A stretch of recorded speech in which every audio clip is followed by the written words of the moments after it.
Our story starts in a dimly lit cave crawling with the monsters that we love to hate. Goblins. Right now, they are celebrating the death of their chief. With the death of the leader comes the opportunity to take his weapon and other possessions. The big goblin lying on the floor must be the chief, and the little ones trying to loot his body are the mindless bastards. They can't even figure out who will take the wooden club. Two little goblins settled their argument over who gets to be the next chief in the only way they could. By fighting it out, whoever survives is in the right. If you see goblins fighting, you better close your eyes because they are very brutal. They would scratch, bite, and use every dirty trick in the book while cursing at each other. As for the rest of the goblin lair, they naturally gravitate to the violence. They would form a circle and cheer for the combatants to finish each other off. Among the audience, one goblin remembered that the chief had left some untouched prey deeper in the cave. Now that no one technically owns the prey, they can go and take it for themselves. There is one problem with that plan, though. There is a guy guarding the prey quite fiercely. That guy they are talking about is about to return to the prey spot and stand guard. This dude they were talking about was also a goblin, but he's not like the other goblins. In what way, you ask? You'll see. As he walks to the prey, the rest of the goblin lair stares at him with revulsion and hatred. He's been widely known as the guardian of the prey, a disgusting creature that covers his body up like a human. Some of the goblins think that he's just keeping the prey for himself, so they all thought of the same thing. They just have to follow the guard until they reach the prey. But some of the more cautious goblins wanted to wait a bit longer, as some guys had already gone to scour the cave to find the prey right after the chief died. Those are tough goblins too. Once the fighting starts, the smarter and more cautious ones can swoop in. Of course, the outcast goblin heard everything that these bastards were saying and whispering behind his back. Then he heard screaming, and the desperate call for help from a woman coming from deep within the cave. It prompted the outcast to run as fast as he could. As he laid eyes upon the entrance of the chief's room, the pleading for help grew louder and louder. The outcast ran faster than he had ever run before and slid into the dark room. The prey was fighting for her life and dignity as goblins held her down to the ground. She doesn't want to give birth to goblin children. The bastard goblins and the prey noticed the arrival of the outcast at the same time. She started crying and begging for help even more desperately. As the hot breaths and grubby hands of the goblins touched her body, the outcast appealed to the goon goblins to let her go, to no avail. In this room, skeletal remains of all kinds of creatures have been scattered all over. The biggest goblin in the room stood up to the freak outcast, insisting that the prey was now his after the chief's death.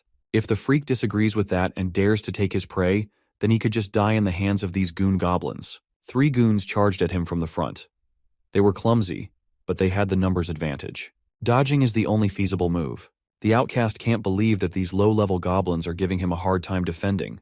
They ineptly scratched and bit his skin, tearing up his cloak, but the outcast gritted his teeth and locked in. He can't just die here. He's only getting started. He needs to survive. His desperation led to goblin blood being spilled on the floor. Once the first goblin was felled, the other 2 were afflicted with fear of coming next. The outcast has brought out his roughly made dagger to take one down and scare the other 2. He raised the janky blade and threatened to kill them if they did not leave at once. These bastards only act tough when they feel secure that they can overwhelm an enemy. But in the face of real danger, they would 100% fold. That is what's happening right now. They were so cocky while declaring that the prey belonged to them, but the first sight of a weapon made them run for their pathetic lives. Mr. Outcast heaved a sigh of relief. His adrenaline was up to the roof. The girl came up to him to ask if he was okay, and to thank him for saving her once again. Unlike the other goblins, Mr. Outcast never laid a finger on her. He would even lay his life on the line to protect her again and again. She doesn't want him to die or be harmed in any way, as he's not like the other goblins. The girl says that, and it has always been that way. Mr. Outcast here was once a human too. He first awakened in the same miserable room where prey was stashed. He did not expect that instead of meeting God after being hit by a dump truck, he'd be transported to another world with a system instead. Although he has one of those OP systems, it has still not been fully activated. Other than being able to see some of his stats, it does not seem to have any other useful functions. However, he has not been idle these past few days. He has been talking with this woman Prey for quite some time now. And from the stories and facts she told him, Mr. Outcast has gained some semblance of understanding of this mystical world. Unlike the previous world he lived in, this realm created by God houses various powerful races, creatures, and monsters. Like majestic dragons and insidious demons, humans have carved out their place on this warring continent with their fierce strength. As for the Goblin race that he reincarnated into, They are widely considered the weakest and filthiest monsters in the realm. The scum of scum. That's also reflected in his abysmally low stats. Even among the goblins in this cave, he would belong to the lowest percentile in raw power. Mr. Outcast's name is Lin Tian, a level 5 goblin with God's blessing. He has no class yet, and he has a horrible stat spread. He has the racial skill of Gene Devour. Equipped with the rough stone knife, his overall combat power is at 30 points. In the past few days, he learned that there is a surefire way to get stronger as a goblin, and that is to mate with girls. You see, goblins have the ability to get stronger through constant mating and reproduction, but their race is incapable of producing female offspring. So, to reproduce, they can only mate with other female creatures, leading them to a life of constant plundering and raiding. But Lin Tian used to be a human from the modern world. Doing such horrific things is deplorable to him. The girl saw him skulking in the corner and told him not to worry, as after spending these days together, she could understand what was going on now. Lin Tian is different, and he does not want to live among these vile goblins. Just one look in his miserable eyes, and you could see that she hit the nail on the head with her assessment. She assured him that when the Night Order came to rescue her, she would tell the troops that Lin Tian had saved her. The Night Order is known to be always fair and just. Those guys will definitely let Lin Tian live peacefully in the village. Now that he's thinking about it, that idea does not seem too bad, right? The lady certainly brought up a feasible idea. Even if he can't activate his system, they just need to hold out until the humans find the lair and rescue the girl, putting her under protection. He can just survive first, and then slowly figure out how to activate the system and how it works. Before all that, it seemed like they would need to fight a few bastards, as the other goblins must have figured out where the prey stash was. Now that the goblins were coming back for more, Lin Tian hurriedly instructed the pink-haired lady to hide in their designated hiding spot. Hidden behind the rocks, she watched as Lin Tian brought out his rough stone knife. A desperate Gunnar goblin was maniacally running away from humans while fervently looking for something to mate with. He wanted to get stronger so he wouldn't be killed. Fortunately, the desperate but straightforward movement was easy to predict, and Lin Tian swiftly slashed the Gunnar goblin's throat open. At least now they know that some humans have entered the lair. Those guys might be here to rescue the lady. She immediately got up and ran towards the cavern's exit, expecting to see the rescue team, the mighty Holy Order. Lin Tian tagged along beside her. Upon reaching the spot where the action was happening, the two watched as a knight wearing heavy armor and a resplendent cloak cut down multiple goblins at once with a sword-chi slash. Lin Tian did not know whether to feel fearful or relieved to see such a powerful human. Loader is a level 25 human swordsman with a crap ton of stats. His skills include the sword-chi slash, sword dance, and the holy skill, sword return to heaven. Equipped with the judgment sword and platinum armor, his overall combat power is at 400 points. If you compare that with Lin Tian's paltry 30 points, the difference is astounding.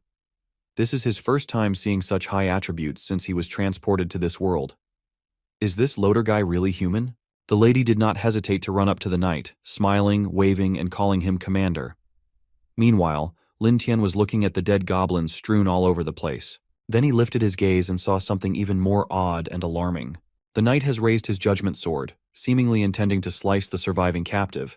The lady Lin Tian has been protecting for days now. The little outcast goblin almost took the slash as he used all the strength in his meager body to push the lady out of the sword's trajectory. They clumsily landed to the side. The pain of hitting the floor hard is preferable to being cut down in half, right? Lin Tian was confused and alarmed. These people are supposed to be here for a rescue operation, right? Why are they turning their blades to a fellow human? Maybe it's because the cave is too dark that they mistook the lady for a goblin too. Loader looked down on the victims that disgracefully dodged his attack. The lady tried to appeal to the commander, introducing herself as Kelya. The scum knight just told Kelya to shut her mouth. Of course, he already knew that it was her, but Loader assessed that she must have been defiled by the goblins already. She might even be carrying a little evil goblin spawn at this point. He thinks it's ridiculous for a filthy thing to expect mercy from a respected knight. He brazenly told the poor girl to repent for her sins to the Great Holy Mother. Kelya felt scared and helpless as she tugged on the commander's cloak while pleading. She insisted that although she was captured, she was not defiled by the goblins. She pointed at Lin Tian and asserted that because this brave little goblin was protecting her, she was kept safe and away from the rest of the lair. Loader just scoffed at her explanation. He proclaimed that if she's going to make up stories, at least make ones that are believable. Only a fool would believe that a goblin has a heart. Kelya can just go and meet her end along with these lowly and hateful creatures. Lin Tian can't believe it. Is this really the morality of humans in this world? Something pushed him to move and run. He grabbed Kelya and aimed for the exit at the other side of the cave to get the hell out of this situation. Using a simple wooden club, he intends to clash against Loder's judgment sword in hopes of buying just a little more time. He did not expect this outcome at all, but just as the knight's blade was about to cleave him in half, a mysterious glow shot into the room and lit up the whole spot. An angelic voice told Loder to wait up, and the knight complied, stopping his attacks and falling silent. Meanwhile, Lin Tian has been encased by a golden light sphere of protection. A blonde woman wearing a holy veil and controlling the golden magic while surrounded by heavily armored soldiers thinks that there is something strange about Lin Tian. Kelya called the angelic woman the Holy Maiden. She crawled towards Holy Maiden with hope in her eyes. The Holy Maiden accepted her with open arms and lifted Kelya off the ground. She handed Kelya to Commander Loder to the side and turned her attention to the goblin encased in her golden magic. She asked if he could understand her words. As far as Lin Tian knows, this woman is the Holy Maiden Ephraia, the spokesperson of the temple Kelya has told him about. If he wants to leave this place, she might be the only hope. Lin Tian stood up and confirmed the identity of the Holy Maiden. He asserted that he was not a monster of this world, and he used to be human. He just became a goblin because of a bizarre accident. He can explain everything in detail if the Holy Order would just take him along with them. Loder had to admit that the little guy did seem a lot smarter than those goblins that he slaughtered. Intelligent goblins are pretty rare. Ephraia added that goblins are usually stupid and lowly creatures that can't speak and think so fluently. With that in mind, this little one might be a gift from the Holy Mother. Holy Maiden gently looked at Kelya and confirmed whether the goblin was harmless or not. The lady vigorously campaigned for Lin Tian, saying that not only did he not hurt her, but he also protected her from the other goblins while providing food for her. Ephraia smiled and decided that since the little one was so special, they could take it back to the town. But they will conduct thorough studies before making a final decision. She stared down Lin Tian and asked if he would be okay with that arrangement. With no other choice, he trusted Holy Maiden, who is known to be a kind and empathetic figure. He agreed to tag along with the Holy Order. He was just relieved that he finally met someone who was willing to listen to reason. Staying in this lair only means death. He might as well go to a human town and prove his innocence. Ephraia raised her hand and made a bizarre gesture. That slight movement dissolved the golden defensive sphere holding Lin Tian. She turned around and ordered everyone out of the cave. Lin Tian came up to Ephraia to thank her for her kindness, promising to properly repay her soon. A twisted, smug smile appeared on the Holy Maiden's face. Lin Tian heard the sound of a blade penetrating through skin and flesh. He smelled human blood, suddenly painting the floor. Loder has stabbed Kelya in the stomach. The moment Lin Tian turned around to see what was happening, he was greeted by the sight of the lady who survived, and held on to the hope of rescue, falling to the ground in the hands of her fellow humans. Loder even stabbed her in the stomach, as he must have thought that Kelya was carrying a goblin offspring. Lin Tian was speechless, frozen in place at the utter horror of humanity's ugly side. Then he heard Ephraya's angelic voice as she demanded that Lin Tian repay her well the moment they got back to the town. He'd never heard something more demonic in his life. 1 week later, we find ourselves under the clear blue sky of a peaceful town. The plaza bell rang, demanding the attention of the townsfolk. In the town square, a stage has been set up by the Holy Order as Commander Loder gives an impassioned speech to the villagers, the children of God. He emphasized the great harm that the previous goblin raid had brought to the peaceful Bright Town. The goblins used despicable, sneaky attacks to slaughter 30 residents of Bright Town, an unforgivable challenge to the authority of the Holy Order. Hearing this made the townsfolk relive the helplessness and anger they felt for the damned goblins. They demanded blood for blood and an eye for an eye. Humans and goblins are mortal enemies. Loder continued that the Holy Order, on behalf of the temple, has purged these hateful goblins, successfully avenging the fallen villagers. The Holy Maiden stepped forward and called to the people to continue praying and devoutly offering themselves to the temple. With her angelic presence, she grazed the townsfolk with a symbol of hope and purity, as she promised that the temple would always protect her devout followers. The townsfolk ate this act up as they chanted celebratory shouts to the knights and the temple. Meanwhile, in the Holy Maiden's quarters, the atmosphere was drab and dark, seemingly ill-fitting of her status and what she represents. Looking at an esoteric text containing some iffy diagrams and magical scripts, she heaved a sigh of relief that today's sermon was a massive success. As always, the people are as foolish as ever. While holding a red vial of liquid, Ephraia, in her casual wear, was pleased that the townsfolk would pray even more devoutly to the temple and, in turn, offer more tributes to her cause. She was not just talking to herself, as someone had been locked up in her quarters for a whole week now. Hearing her captive's voice soured her otherwise successful propagandistic venture earlier. Lin Tian has been bound, gagged with a metal mask, tortured in every way possible, had his left eye gouged out, and suffered the most inhumane treatment possible. Hanged in the wall, his bloodshot eyes shot daggers to the damn witch that put him through hell on earth. If Freya looked at him with indifference, the goblin still holding on for dear life was a testament to his strong vitality. It is no wonder why the temple can't seem to eradicate these pesky goblins from the continent. Since she has some free time right now, maybe it's time to see how poison affects goblins. Hearing her spout all these vile things with her angelic voice made Lin Tian sick to his stomach. He yelled out with all the anger stewing inside. If Freya deceived him just like how she's deceiving everyone in Brighttown, she even had Kellia killed, an innocent survivor. This is what the so-called Holy Order does. This is their so-called human justice. Speaking out against the demonic Holy Maiden carries its consequences. This time, it's getting a wooden stick shoved deep into his mouth, causing Lin Tian to throw up blood. If Freya finds it strange that a weak and trashy creature like Lin Tian, a lustful goblin, dares to question her brand of human justice. In her mind, this little guy bewitched Kellia. That lady speaking up for a measly goblin is a betrayal of humanity and the Holy Order. Her death was her final loyalty. Holy Maiden is already set in her belief that goblins are nothing more than vermin on this continent, a race of good-for-nothing creatures that only bring grief. For a Holy Maiden to speak to, one should already be considered a great favor. She thinks that Lin Tian shouldn't be full of hate but be more appreciative instead. He should just use his small and disgusting body to contribute to human and Holy Order experiments. Her hand glowed with a golden gleam. A magical circle appeared behind Lin Tian, and what followed was the unbearable pain of being burned by the spell. The magical fire burned his hatred and converted it to utter hopelessness. Lin Tian asked himself if this was it. Is he going to die such a miserable death so unwillingly? Maybe it was all his fault for being too foolish. He was reincarnated from a human to a low-level goblin and thoughtlessly held onto his human compassion while thinking that the Holy Order was righteous and kind. Lin Tian's weakness and naivety were his deadliest mistakes that led him to the Holy Maiden's torture dungeon. After being taken back to the human village of Brighttown, Loder and Freya took turns torturing and toying with him in every possible way. They never believed a word he said, no matter how much he pleaded. Ultimately, Lin Tian would not last long, being toyed to death by a sadistic witch and her depraved inclinations. His second death was excruciating. It was the worst way to go. If he could do it again, he vowed to never trust humans. If he could get a do-over, he would do it right. Lin Tian, the goblin, would grind their bones and drain their blood. He will make them suffer just as they pushed him to the brink of insanity. Well, that's only if he could live again. Lin Tian opened his bloodshot eyes in confusion. He looked left and right and felt life. How is he still alive after all those painfully twisted experiments? And where the hell is he?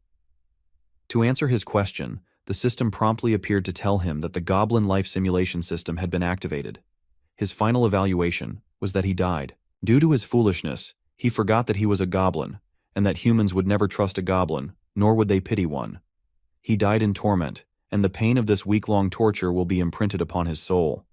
Suffering one of the worst fates for any transmigrator, he will be given a restart for a new life. So, this is the system, one that only activates upon death. If he's reading everything correctly, this means that he can be brought back to life, but it seems he will be reborn as the lowest creature once again, a common goblin.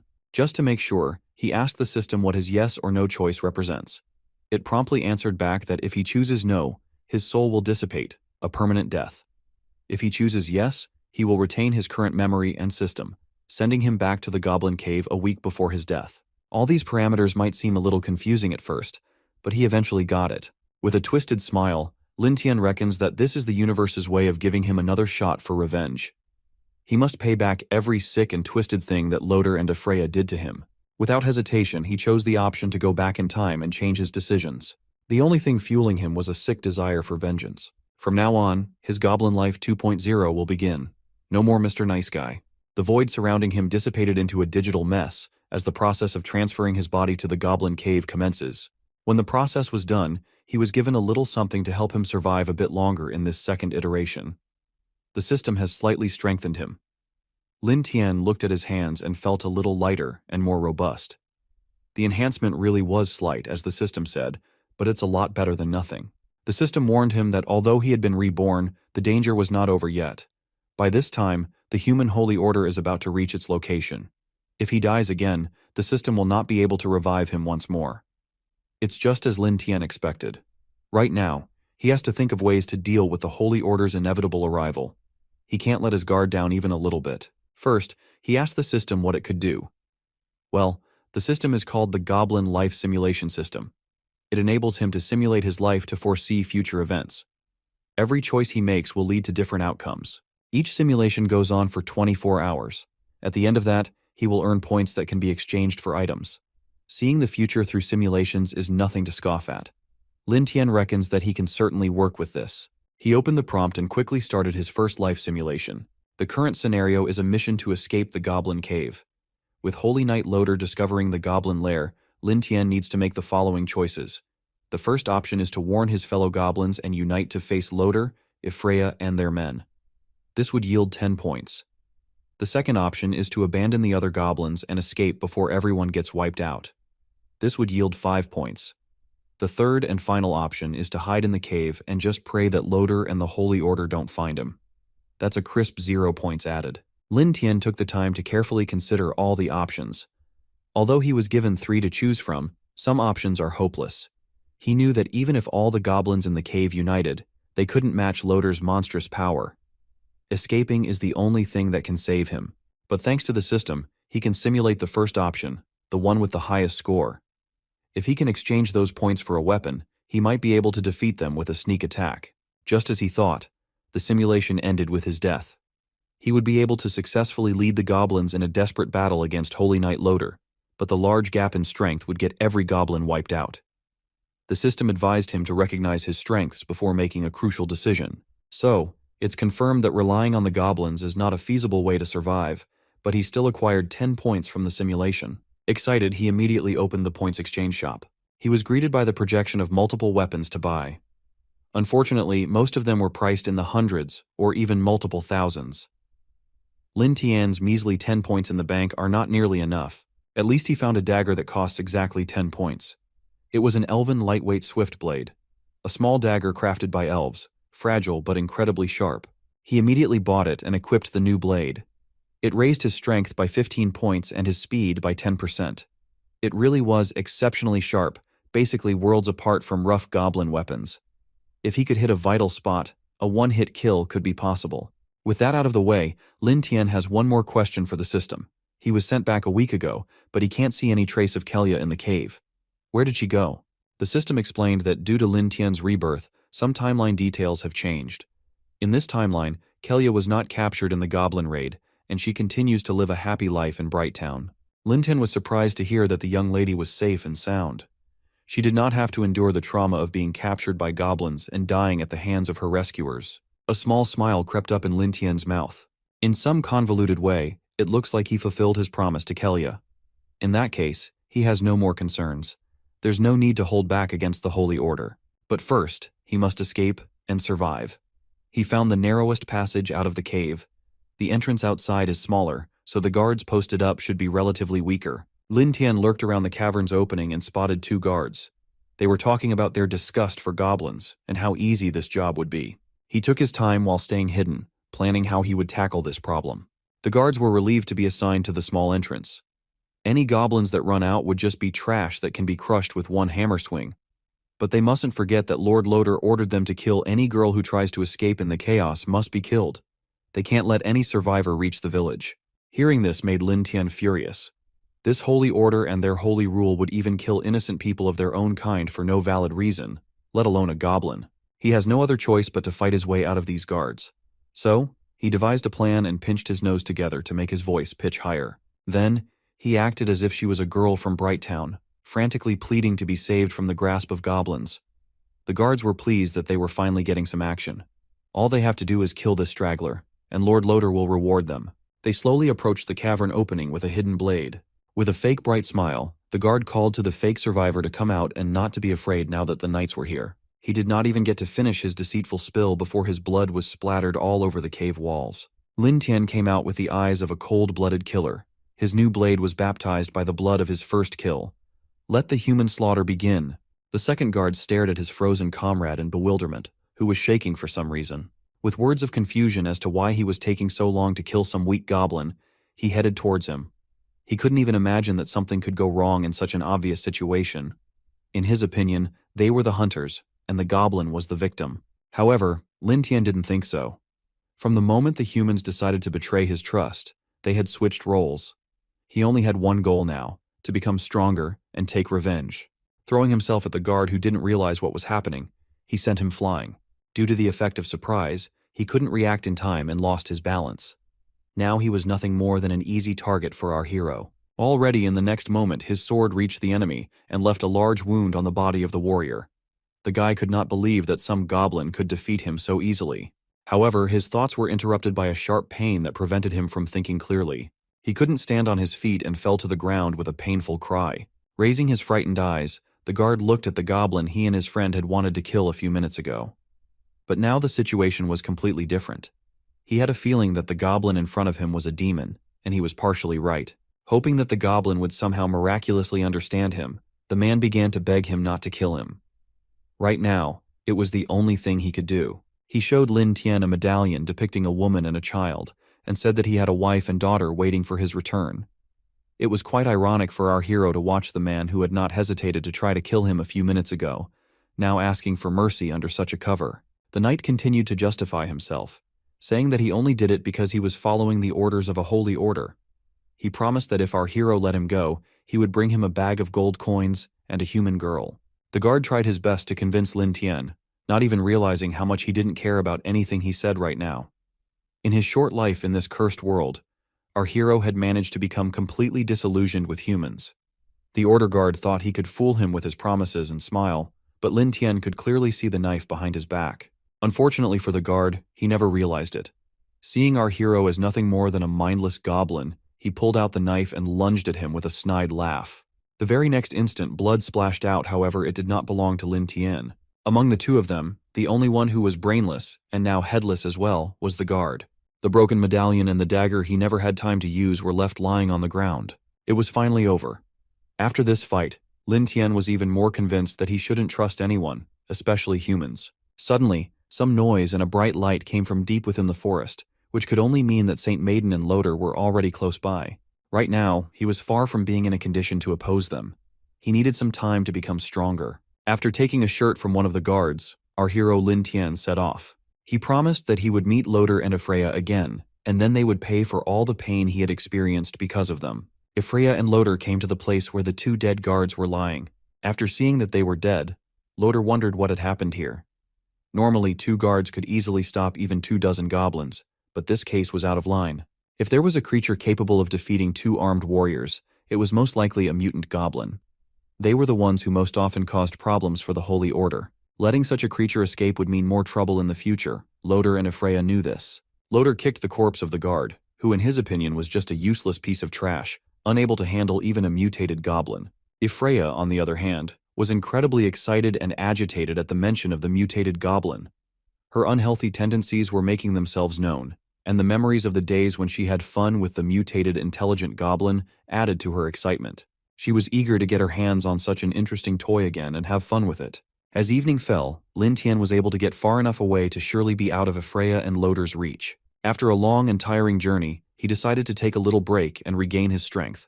His primary goal was revenge. He was going to do to the Order what they had done to him. Goblins could improve their characteristics by mating and devouring.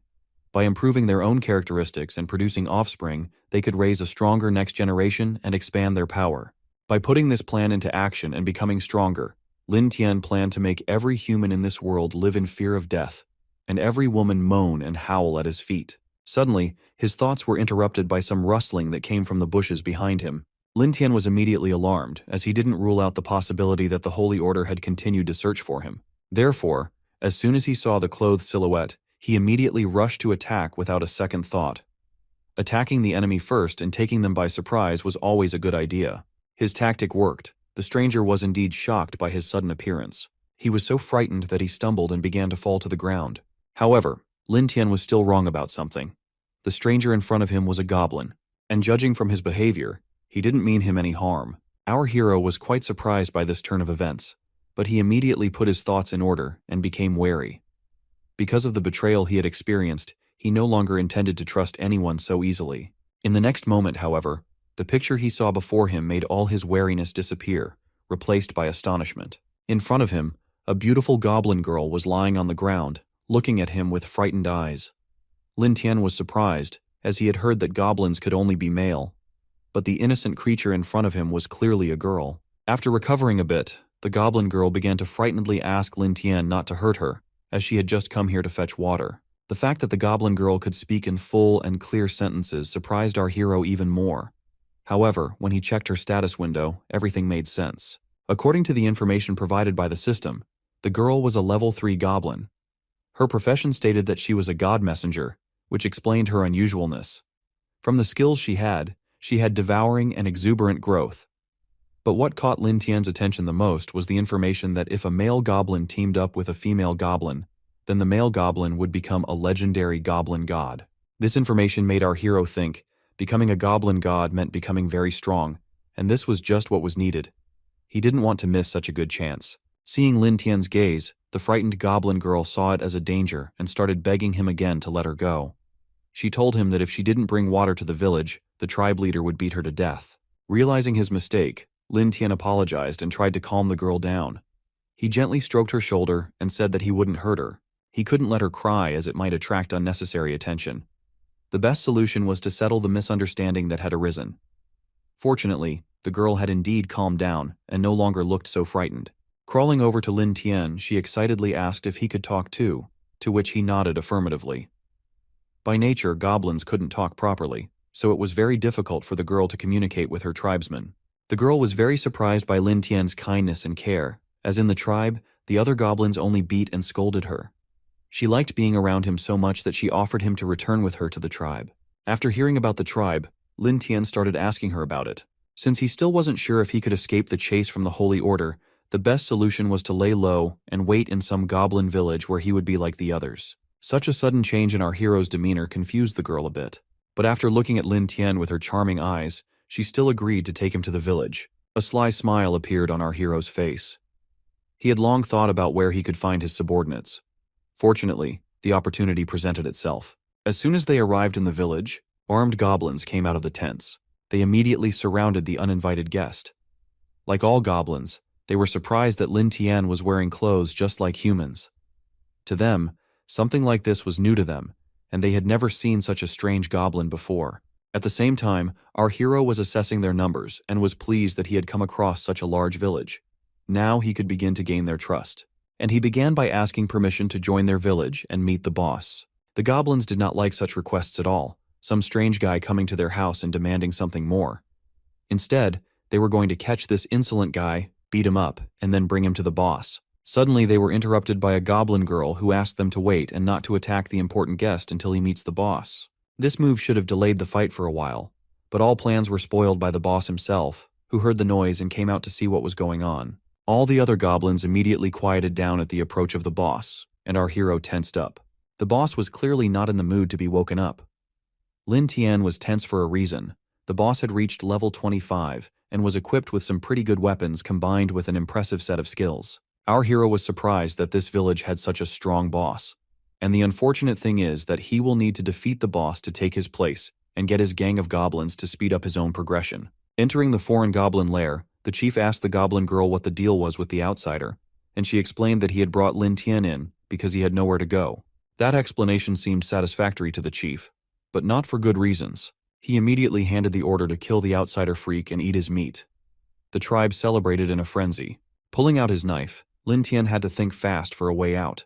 The only feasible idea that struck him was to offer his services to create new weapons for the tribe that would make them stronger. Hearing such an interesting proposition blunted the chief's bloodlust, ordering his goblins to wait up. This goblin priest started making his way closer to Lin Tian, seemingly scanning him from head to toe. Since the young orc does not have the distinct smell of a liar, the chief asked what kind of weapons he could offer. Hours upon hours of watching blacksmithing shows in the previous world have led him here. As long as there are iron ores, he'd be able to make simple tools and better weapons given some time. Given that the chief can speak in the human language, it's safe to assume that higher-level monsters possess higher levels of intelligence.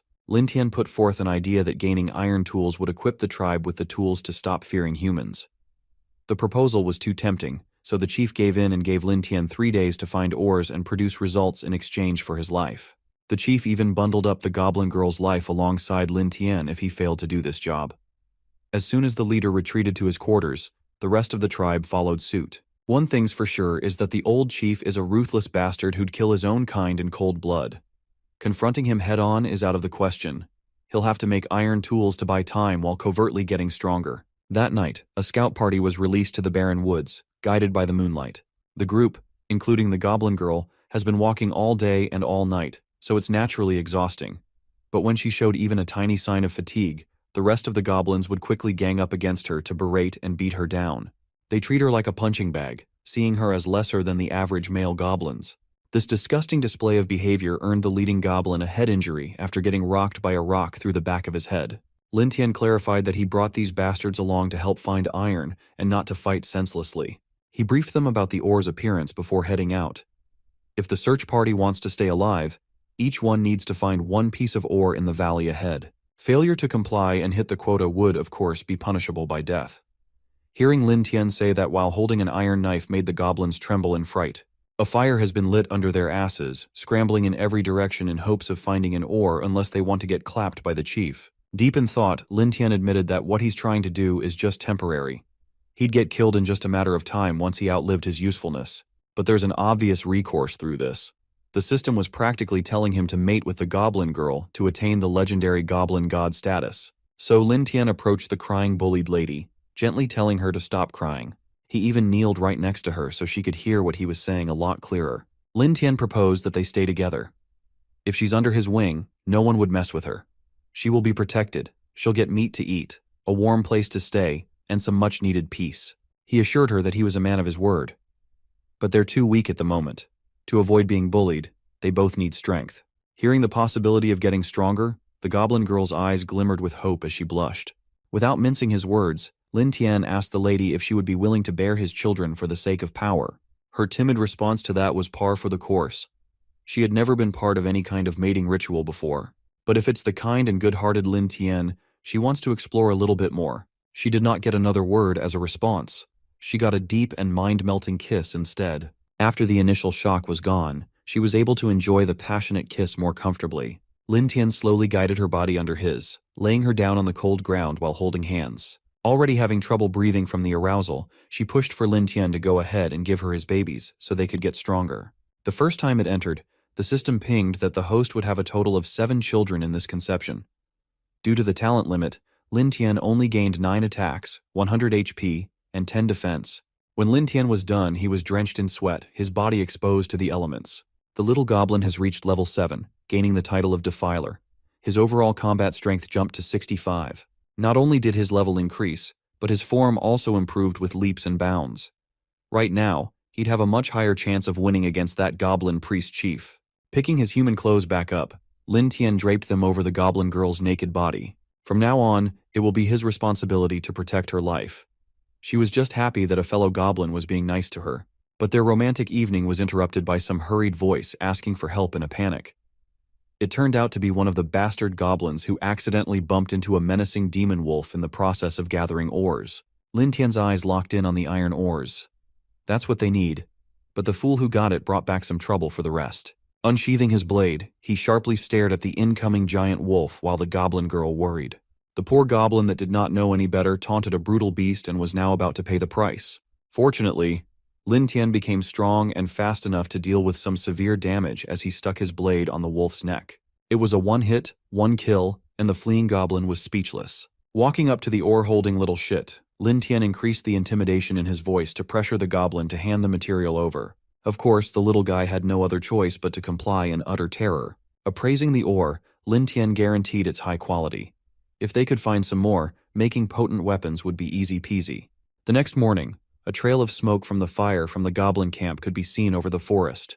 Lin Tian had just finished processing the obtained iron ore into a spearhead, and was now showing off the result of his work to the surprised goblins. The iron spearhead easily pierced through the skin and skull of the demonic wolf killed last night. Stone and bone materials would never have been able to achieve such a result. Even the goblin boss was surprised by the weapon made by our hero, and was even speechless by this.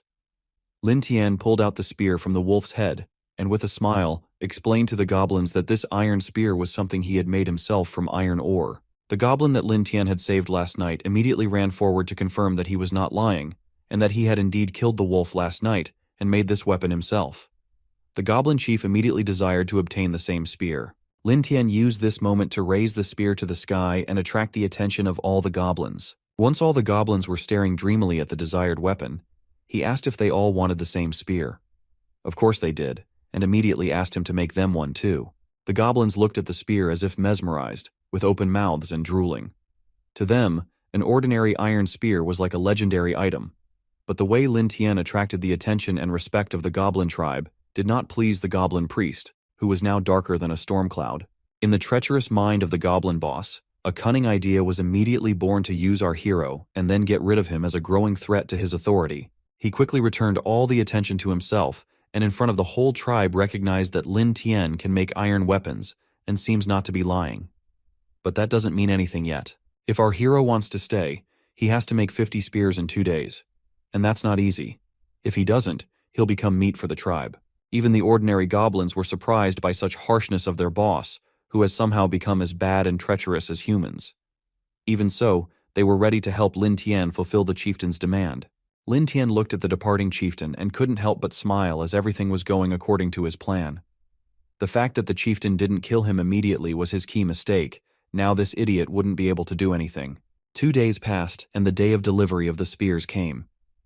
To everyone's joy and the chief's unhappy surprise, Lin Tian managed to do everything and threw a full basket of iron-tipped spears on the ground. All the goblins nearby danced with joy when Lin Tian informed the chieftain that he had brought what he had asked for.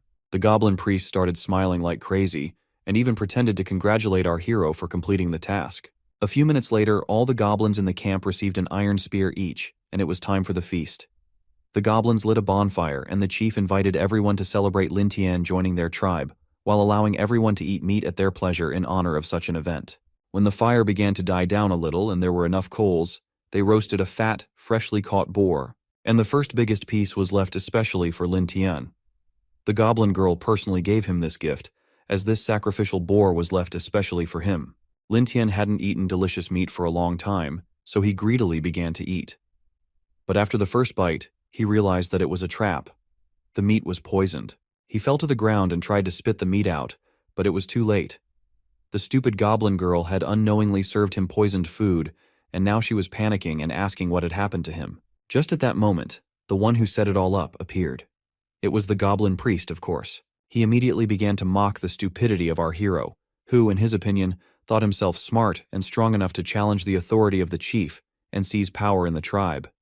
But the boss of the goblins warned him that nothing will work out, and on this path, only death awaits him.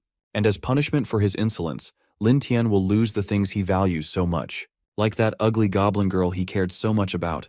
She will be the first to pay for her betrayal. With his sharp claw, he defiantly bled her, hinting at what he was going to do after taking the knife away from Lin Tian. The goblin leader would have continued his taunts, but suddenly blood spurted out in all directions, and the goblin girl's face darkened from the unreality of what was happening. Would she really die just like that? But the blood was not hers, and the free-flying hand of the goblin chief was proof of that. The goblin boss did not have time to put his threats into action, and only wasted time with empty threats, giving Lin Tian time to recover from the poison, or rather stop pretending. Now the goblin chief held his pathetic stump of an arm, and through the pain couldn't understand how this could have happened. Lin Tian only laughed off the old bastard in response. The real fool here was only him. In fact, thanks to the system, our hero knew that the chieftain would try to poison him. He was just acting to let him off his guard. The spectacle was perfect. The goblin chief lowered his head and remained silent. Not a single muscle moved, and it seemed that he was thinking about surrendering. But that was a deceptive impression. Then he quickly activated one of his priest spells and turned his bone armor into a weapon, with which he launched one last desperate attack on our hero. However, after increasing his strength level thanks to the goblin girl, it was very easy for Lin Tian to dodge. The unbalanced chieftain was in a very vulnerable position, and Lin Tian didn't miss the chance to take advantage of it. Gathering his strength, he delivered a powerful slashing strike straight at the neck of the former chief. His head rolled across the clearing. The other goblins were now staring at Lin Tian in horror, afraid of repeating their leader's fate. But killing them was not in our hero's plans at all. Walking to the center of the village, Lin Tian loudly announced that from today he was the new boss, and he himself would lead the goblins forward, onward to glory and wealth, to attack humans and elves. Now there will always be plenty of meat and girls, and no one will ever underestimate the goblins and stand in their way again. Hearing this, the whole tribe of goblins began to lose their minds with joy. They raised their hands to the sky and couldn't resist dancing and saying that Lin Tian was the best boss in the world who would lead them to the blissful endless meat. To confirm his promises, Lin Tian pointed to the corpse of the former chief and gave it to the goblins. At first, they fell silent in indecision, but then they rushed forward greedily, tearing even raw meat with their teeth. They were not going to stop, even though this pile of meat had once ruled them. Goblins are simple. The one who has power has power. Those without power are just fodder. Such cruel creatures our hero was going to use to fulfill his revenge. Now after conquering the tribe of goblins, he was going to capture more female elven captives to raise a stronger generation of goblins. Apart from the goblins themselves, a pair of eyes hidden in the bushes watched this entire show. An elven scout, she had been here since the beginning and had been monitoring the situation in the goblin camp, and what she saw now did not please her at all. Now she was going to report it to the elven village as soon as possible. The female elf named Kasana, who witnessed the whole problem in the goblin tribe, rushes back to the elf tribe to relay the information. She jumps from building top to building top just to reach her destination, as it seems the elves don't know how stairs work. When she gets to the top, one of the elf maidens refers to her as the princess and is glad she's back. The maiden tries to stop her from going inside to see the clan mother because she seems busy, but the princess doesn't listen because she has urgent news to report.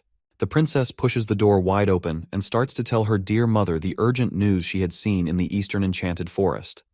She is shocked that the engagement her mother has is with two hefty elf males who are pleasuring her and putting some grapes in her mouth. Kasana stops in her tracks because she hadn't realized she'd find the clan mother in such a position and quickly apologizes for intruding and turns back to go. She wishes she had listened to the maiden from earlier. The clan mother stops her and tells her to share her message because it must be urgent since she rushed to see her. The male elves quickly adjust and stand guard.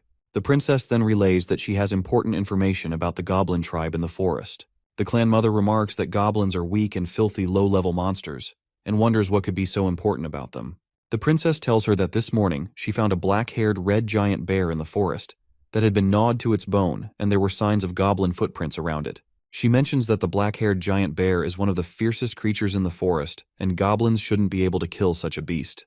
She tells her she also saw the old chief of the goblin tribe get killed by a young goblin, and she thinks he might have something to do with all this.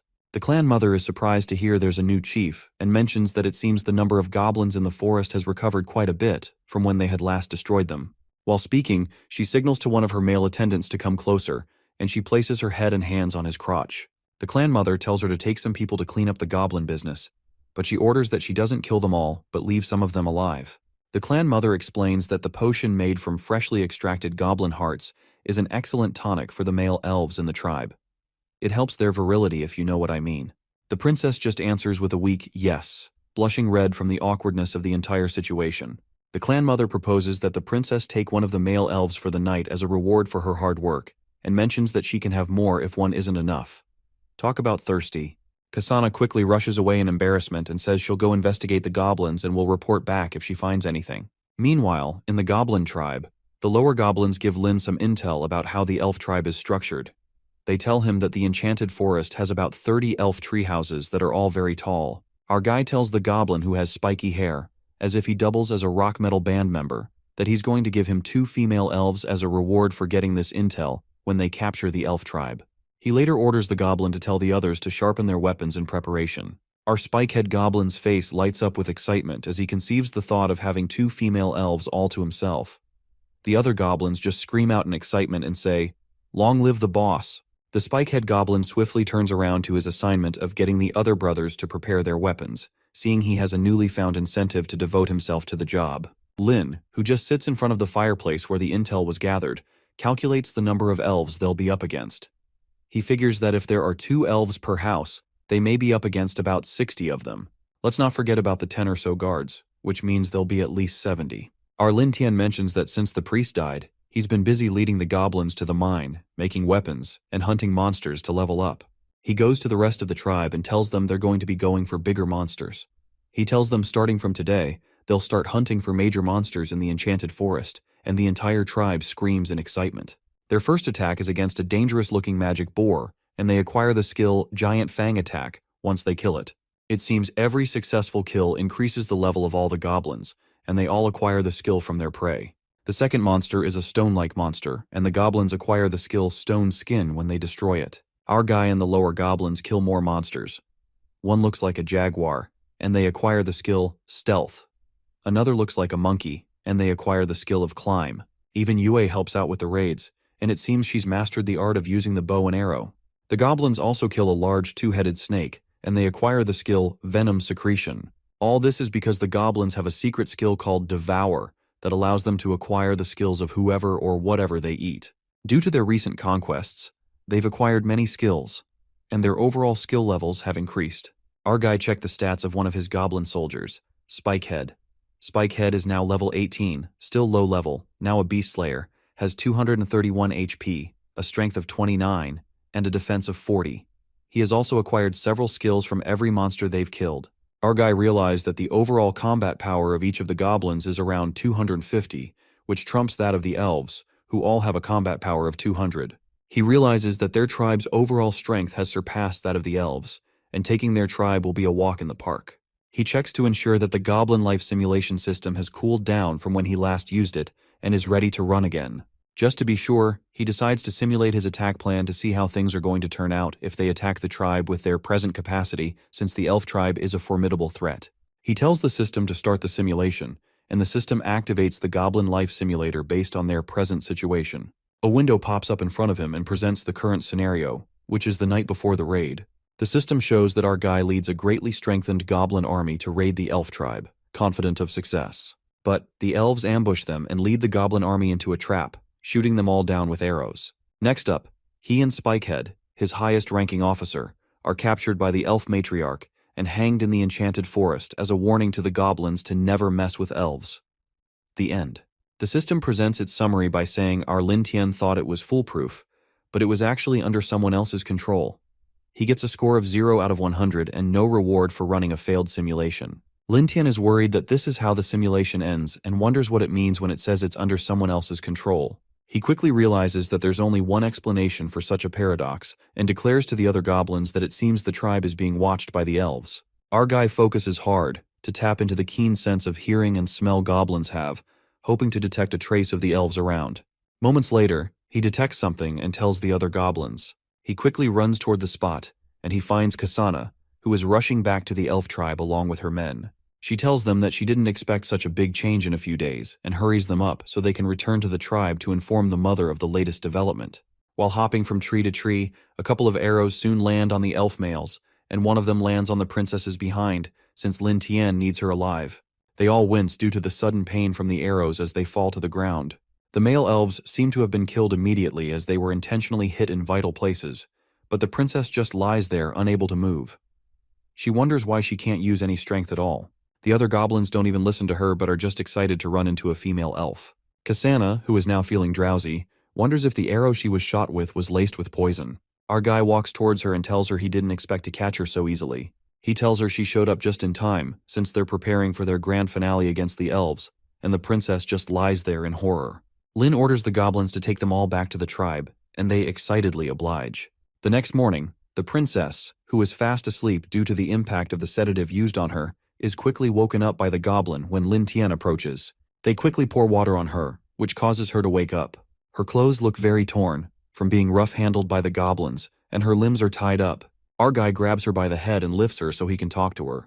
Spikehead excitedly tells him that he ensured no one touched her, and he's reserved the female elf just for him. Lin Tian just expressionlessly stares at the princess and figures out that the body fluids of goblins seem to have a special paralyzing and stimulating effect on female creatures. This may be why the clan mother keeps harvesting them for tonic. Our guy believes this gives them a tactical advantage against winning the matriarchal elves. Kasana, who is boiling with anger, calls Lin Tian a lowly creature and asks him what gives him the gut to kidnap a princess and dare attack the elves. She tells him he thinks he's so tough, but they would have been annihilated ages ago if not for her mother's kindness. She threatens that her mother won't let them go if they as much as touch a single hair on her head. Lin Tian calls bull and says he doesn't think it's kindness that has kept the goblins alive. He tells her the elves she's talking about, and the ones his subordinates talk about seem to be quite different people since the elves he's heard about are ruthless to goblins. Our guy is certain that though his subordinates are eggheads, they don't lie. He's sure that the elves could have completely wiped out all the goblins in the forest, but the sheer number of goblins living in the forest can't just be out of kindness. An odd realization hits the princess, and she wonders why the clan mother ordered her to keep a few of them alive. Maybe she just wanted some of that good tonic. Lin Tian feels that the story doesn't add up, but he believes he'll get to the bottom of it when he leads the tribe to take the elf tribe that night. Our guy orders the captains to go devour the other 2 dead elves, while he deals with the princess, so the goblins gladly rush to go do their business. Lin focuses his gaze on Kasana, and it seems he has other plans for her. She suddenly realizes what his plans are, and she screams out that he should even dare to do it. Lin Tian starts to feel sympathetic, so he doesn't psyche. He forces himself on her, and the system congratulates him for reaching a level cap of plus 30.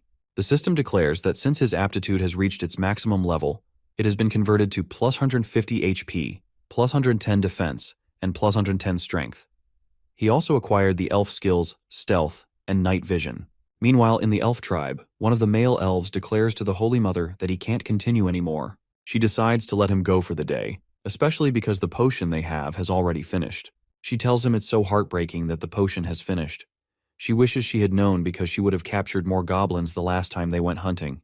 3 elf men lie helpless on her bed, and they look like their life force has been taken out of them. One of the elf guards comes into the room, and the clan mother asks her if Kasana isn't back yet. He tells her that the princess left quite a while back and hasn't returned. He suggests they send out some men to go check on the princess, and mentions that it would be a good chance to kill some goblins and level up their warriors. The clan mother agrees, especially since more goblins mean more potions for her. While they're talking, they both hear a shrewd voice from outside that tells them that the princess won't be coming back tonight. The male guard quickly grabs his sword and swings into action, inquiring to know who made the statement. Our guy, who has acquired night vision, shoots several laced arrows from the dark at the male elves and the clan mother. The guard is easily taken out, and all his sword wielding is for nothing. The clan mother, on the other hand, easily catches the arrow and is surprised to see the Lin Tian along with an army of goblins. Our guy tells her that the princess is in his custody and will soon be having his little goblin babies. With a sly smile on his face, he tells her they're going to be family now, and she'll be his mother-in-law. The clan mother quickly grabs a nearby sword and demands to know what he has done to her beautiful daughter. Our guy tells her to take a guess, still having that smug look on his face. The clan mother rushes at him out of rage and threatens to kill him, but she simply trips beside him as he dodges her attack. He tells her that her tribe has been besieged and asks her to surrender obediently so he can consider treating her well.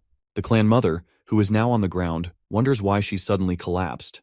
The Lin Tian tells her that the arrow he shot at her is laced with bodily fluids from goblins, which suddenly paralyzes female elves who come in contact with it, even though she has caught the arrow. The clan mother curses in anger, realizing she's been bested. Lin tells her he overheard her and her subordinates talking about upgrading their warriors and stimulating potions, so he comes to the conclusion that it's true that the elves have been using goblins this way. He jokes that he's sure they never expected the goblins to come back to settle the score. As Lin Tian lifts her chin using his knife, the clan mother wonders if this is the new goblin leader the princess was talking about. While they're talking, they overhear the shouts of soldiers screaming, "Kill them," from outside, and several shouts for help. The clan mother wonders what all the raucous is about, so our guy takes her to the window to have a better look. By the window, he tells her it's time they talk about her cooperating if she doesn't want things to get worse. The clan mother watches the goblins stab the male elves with spears, and she watches them cry out to her to save them, as the female elves beg her not to let the goblins take them away. For a big-mouthed race, they sure know how to cry when in trouble. The clan mother angrily demands to know what he's done to her tribe, as if the view he just gave her wasn't enough. She's still in shock that the goblins can easily overpower a higher race like the elves. Lin Tian just tells her that the goblins are stronger than every elf in their race, so they don't have the power to resist. He explains that the elves slaughtered the goblins when they had the power, so it's just necessary that the goblins reciprocate the favor when they get stronger. He advises her to just face reality so he doesn't have to kill her because to create stronger goblin warriors, he needs them alive. He also informs her that their fate after they help them achieve their cause of giving birth to stronger seeds depends on how well she behaves as a tribe's leader. The Holy Mother watches as the goblins stab the rest of the elf men, and as they capture the other elf women. Many thoughts go through her mind since she has a hard decision to make. She eventually surrenders and tells him she'll do whatever he wants as long as he lets the little children live. She spells out that she's willing to bring her women to follow them and give birth to their children. Back in the enchanted forest, the princess screams out in pain when she realizes the Holy Mother has also been kidnapped. In tears, she asks the Holy Mother what they will do in the future. The Holy Mother apologizes for all that has happened and mentions that she underestimated the goblins and didn't expect them to attain strength greater than that of the elves. She tells the princess that all that's left of their clan are unarmed women and helpless children to preserve their bloodline. The clan mother confesses that their only way out now is to mate with the goblins so they keep them alive. The princess burst out in tears, realizing the gravity of the entire situation. One day, they're in their tribe, eating grapes and fighting over elf men. The next, they're in a cage, depending on the goblins to survive. Lin Tian soon comes into their cage and tells them they should all stay inside and wait to give birth. He promises to arrange for their meals every day. He simply warns them not to try anything stupid, so they don't have to blame him for being ruthless and killing them all. The Holy Mother simply tells him she understands. A mother's gotta do what a mother's gotta do. She makes one request, though, and asks if she can take care of their children since they're hers. Nearby, Goblin Yue is seen taking care of the little elf children that the warriors captured, along with the little goblin children she had for Lin Tian. Our guy wonders if the reason she keeps making requests and doing things because of her children is because of the elf attribute, boundless maternal love. While he's thinking, Yue breaks his line of thought and tells him that she can't take care of all the kids by herself. So, Lin Tian decides to let the Holy Mother join Yue to take care of the rest of the children. Lin Tian decides that the little elf children are also important since they can add significant strength to their tribe when they grow up. I just hope that isn't a code word for the fact that they'll mate with them, because that's just sick. Our guy decides to take a look at his stats after mating with the Holy Mother. The system window pops up again, congratulating him for gaining a qualification boost, which will be converted to 200 HP, 30 strength, and 30 defense. That's a lot of improvement. Lin Tian wonders if his qualification has been unlocked to the highest level since all his acquired values just get converted to attributes these days. He smiles slyly as he realizes that all he has to do to continue to increase his strength is to continue to mate with stronger individuals and make them give birth to his seed. He realizes that his current strength is already enough to crush Loader, but he decides to hold out until the elves give birth, and then find an opportunity to deal with him. Half a month later, we hear the noise of little goblin babies crying as the elf women give birth. One of the elf women screams in horror as the goblin child she gave birth to crawls towards her. She screams out, questioning if this is truly her child, and begs that they take it away from her. She tells them it's terrifying, and she doesn't want to have it. Poor goblin baby, having abandonment issues at a tender age. That's going to be a lot of money at goblin therapy. Hard life for a goblin, I guess. Nearby, Lin Tian asks Yue how many newborns they have so far, and she tells him they have about 40 or 30. Meanwhile, the princess screams out due to the pain of childbirth. She gushes out tears and seems to be in more pain than the rest of the elf women, which startles Lin Tian. The Holy Mother, who is breastfeeding her goblin baby, right next to her, tries to tell Kasana not to give up and asks her to keep pushing. Kasana, who is already tired of pushing, tells the Holy Mother she can no longer push. When Lin Tian and Yue come closer, the Holy Mother asks them to save her because it's her first time giving birth, and she seems to be on the brink of death. Lin Tian simply walks past her and tells Yue to spread the princess's legs. The Holy Mother asks him if he knows how to do this, surprised at how fast he swung into action. He tells her he knows a bit and proceeds to help the princess. Princess Kasana tells him she doesn't want him to help her, but he tells her to shut up and comply because they're also his children. Moments later, Lin, who probably must have had some medical experience in his past life, successfully delivers the baby. Yue tells him he's amazing and commends him for saving her. She's a perfect example of a supporting wife. She commends him for delivering another woman whom he impregnated. Lin Tian tells her it's not a big deal like men always do, but I'm sure he secretly cherishes the commendation. The princess just lies there paralyzed, as it seems she is carrying up to 3 goblin babies. While they all talk, they hear a loud scream from one of the elf women, telling a goblin, who is trying to have his way with her, to let her go. The goblins ignore her scream, and they just try to have their way with her again, right after she had just given birth. The woman keeps fighting, unwilling to give in. The struggle is interrupted when one of the goblins sustains a knife cut, which happens to be from our guy. The goblins move away in fear, and our guy reminds them that he had told them to leave the elf women alone until they're fully rested and have recovered before they make them breed. With a menacing look on his face, he tells them that whoever disobeys the order again will face the consequence of death, so the goblins bow down in submission. Lin Tian tells them that from now on, each elf must be given an extra portion of fruit, and the lower goblins affirm his orders. The Holy Mother, who had been watching the whole thing, remarks to Lin Tian that he really is different from the ordinary goblins. He simply tells her that it's the proper thing to do, as long as they behave themselves. Later, Lin Tian decides to simulate the system to see how things will play out over time. The system window pops up and tells him that the current situation is that he has conquered the elf tribe and impregnated all the female elves. Because of this, the female elves will give birth to goblins with stronger attributes than the average goblin. Seeing that the tribe is about to expand, the computer mentions that Lin Tian will decide to seek revenge on Loader. He will infiltrate Brighttown alone and successfully locate the whereabouts of the Blade Hero group that Loader is leading. The system gives him 3 options with 3 different points. The first option is to take action himself and attempt to kill Loader and the other, which has a rating of plus 150 points. The second option is to lead the goblins to seek revenge and massacre Brighttown, which has a rating of plus 30. The third option is to wait and see because he feels the timing is not right and he'd like to observe a while longer. This has a rating of plus 10. Lin Tian goes through the options and wonders how they were able to find them so quickly. He realizes that his present strength is higher than that of Loader, but his companion's strengths should not be underestimated. Based on the fact that he's strong enough to easily kill Loader, he decides to select option 1, which is to attack Loader on his own. The system quickly simulates his option and tells him he finally attacks Loader when he is alone. But, at the point of almost killing Loader, his master, the Sword Saint of the human race, named the Sword Saintess, appears. The Sword Saintess saves Loader, and he dies tragically under her sword. Soon after this, Loader and his group return to the capital and are never seen again. The system presents its summary, that there will be no chance to escape if he goes through that route, and tells him to be careful. The system rewards him with 30 points for choosing that route, and explains that the simulation will take 9 days in real life. Lin Tian is surprised to learn of the Sword Saintess's appearance.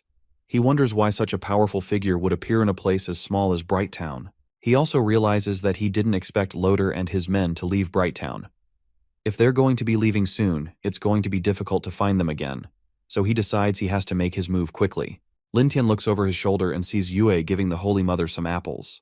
While watching, he gets a brilliant idea, so he decides to give it a try. He quickly walks to Goblin Yue and tells her that he needs to go into human territory for a few days. He tells her that the tribe's warriors listen to her the most after him, so he tells her to take over while he's away. Yue just exclaims, struck by the sudden news.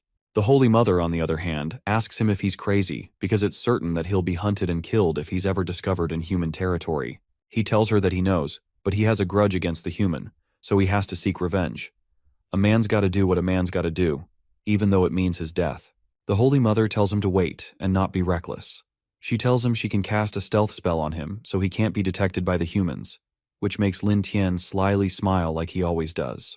It seems this was his plan all along, as he thinks to himself that this was exactly what he was waiting for her to say. He jokingly tells her that he didn't expect her to care about his safety, but she tells him that she's only afraid that the goblins will be more cruel to them if he dies. She casts the spell on him and tells him her children are all here, and their only chance of survival is if he returns alive. After the spell is cast, Lin Tian walks away towards the human kingdom. He thinks to himself that the Holy Mother really knows how to survive. Yue, who is now the leader of the tribe, simply screams out to him, telling him she'll take care of the tribe for him. Lin Tian waves at them one last time and tells them he'll see them later and he'll be back soon. Activities at Brighttown seem to be going on as usual, as the people go about their jolly business. They're soon interrupted by a couple of guards who go around for inspection. The guards look around meticulously for anything out of the ordinary. In a nearby dark alley, someone seems to watch them closely. That someone happens to be our MC, who looks angry by the number of patrol teams he keeps running into. He wonders why the town's security has suddenly become so strict. He wonders if this is because the Sword Saintess has already arrived, and hopes that is not the case. He is unsure of that because he's been gathering intel all day and no one has said anything about the Sword Saintess being around. Yet, the amount of security is alarming, which seems strange to him. As he walks through the town, he walks into an intersection and runs into a group that intrigues him. The group of people happen to be a team of adventurers that are ranking in Brighttown. The men in the group just chat with one another, totally oblivious to his presence. The teams present seem to be the Blade Hero team, which has the Platinum rank, the Boshi Hero team with the Silver rank, the Savior Hero team, also with a Silver rank in 3rd place, the Windstorm Hero team with a Bronze rank in 4th place, the Flame Hero team with a Bronze rank in 5th place, and lastly the Alchemy Hero team with a Bronze rank in 6th place. He wonders how the leader of the Blade Hero team, Loader, is ranking 1st, and wonders if he's improved again from the last time he saw him. Lin Tian quickly hurries onwards to find more clues, because as things are going, it seems his revenge plan might fail. At a nearby tavern in the city, The men enjoy themselves and drink to their hearts' close by content. MC, who is passing by, overhears a voice that seems quite familiar to him. With a sly grin, he counts himself lucky to have run into Loader, his enemy, at this place of all places. As he opens the door, he finds Loader there chugging a large cup of rum in the midst of all his teammates from the Blade Hero team. At the table, one of the team members drunkenly tells the entire group how he was almost killed by a four-armed ape a while ago, but thankfully he was saved by Freya and Captain Loader just in the nick of time. Freya, who sits close by, simply passes along the compliment, declaring that Captain Loader is truly amazing because she couldn't have killed the four-armed ape alone. I wonder how massive Loader's ego is that he needs everyone at the table to massage it. A member of the Boshi team, who sits nearby, makes fun of the Blade Hero team for bragging about something as small as a four-armed ape. The guy who is sharing his testimony asks him what it is to him and tells him to get lost. The guy from the Boshi team starts to roll his sleeves, threatening his opponent not to think he won't whoop his ass because he's part of the Blade Hero team. The man who is sharing his testimony tells him to bring it on because he's not afraid. Loader just sits there, chugging another cup of rum as both men flaunt biceps at each other. Freya and the other team members, as well as the patrons of the tavern, just watch the men carefully to see what will happen.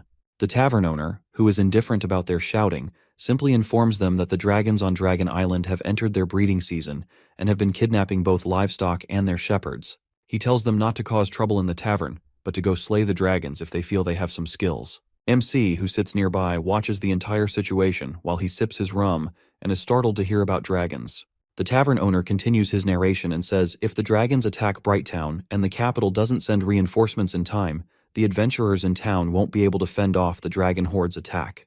He confesses that Brighttown is about to face darkness. The adventurers who are enjoying their rum all turn to listen to him, worried about the information he just passed. Captain Loader, who has been silent since, tells everyone that it's just a few dragons and there's nothing to be afraid of. With a grin on his face, he tells them there's no need to hide the information he's been keeping, so he informs them that the Sword Saintess is already on her way here, which intrigues the crowd. He explains that the Sword Saintess is his master, and once she arrives, they'll join forces to slay the dragons, and there'll be no need for the capital to send reinforcements. The men all light up in bewilderment, surprised that Loader was able to summon the legendary Sword Saintess. Some of them think it's not likely, and he's just boasting, but another group believes that the arrival of the Sword Saintess is good news, because they don't have to be afraid of fighting against the dragons. One guy even says that if they succeed in their mission, Loader will become the hero of Brighttown. The captain, who now stands to make a public address, announces that he'll treat all of them to drinks as a way to celebrate the arrival of the Sword Saintess and the success of slaying the dragons in advance. He drops a small bag of coins to cover the bills to show he's serious, and the men start to furiously drink in excitement.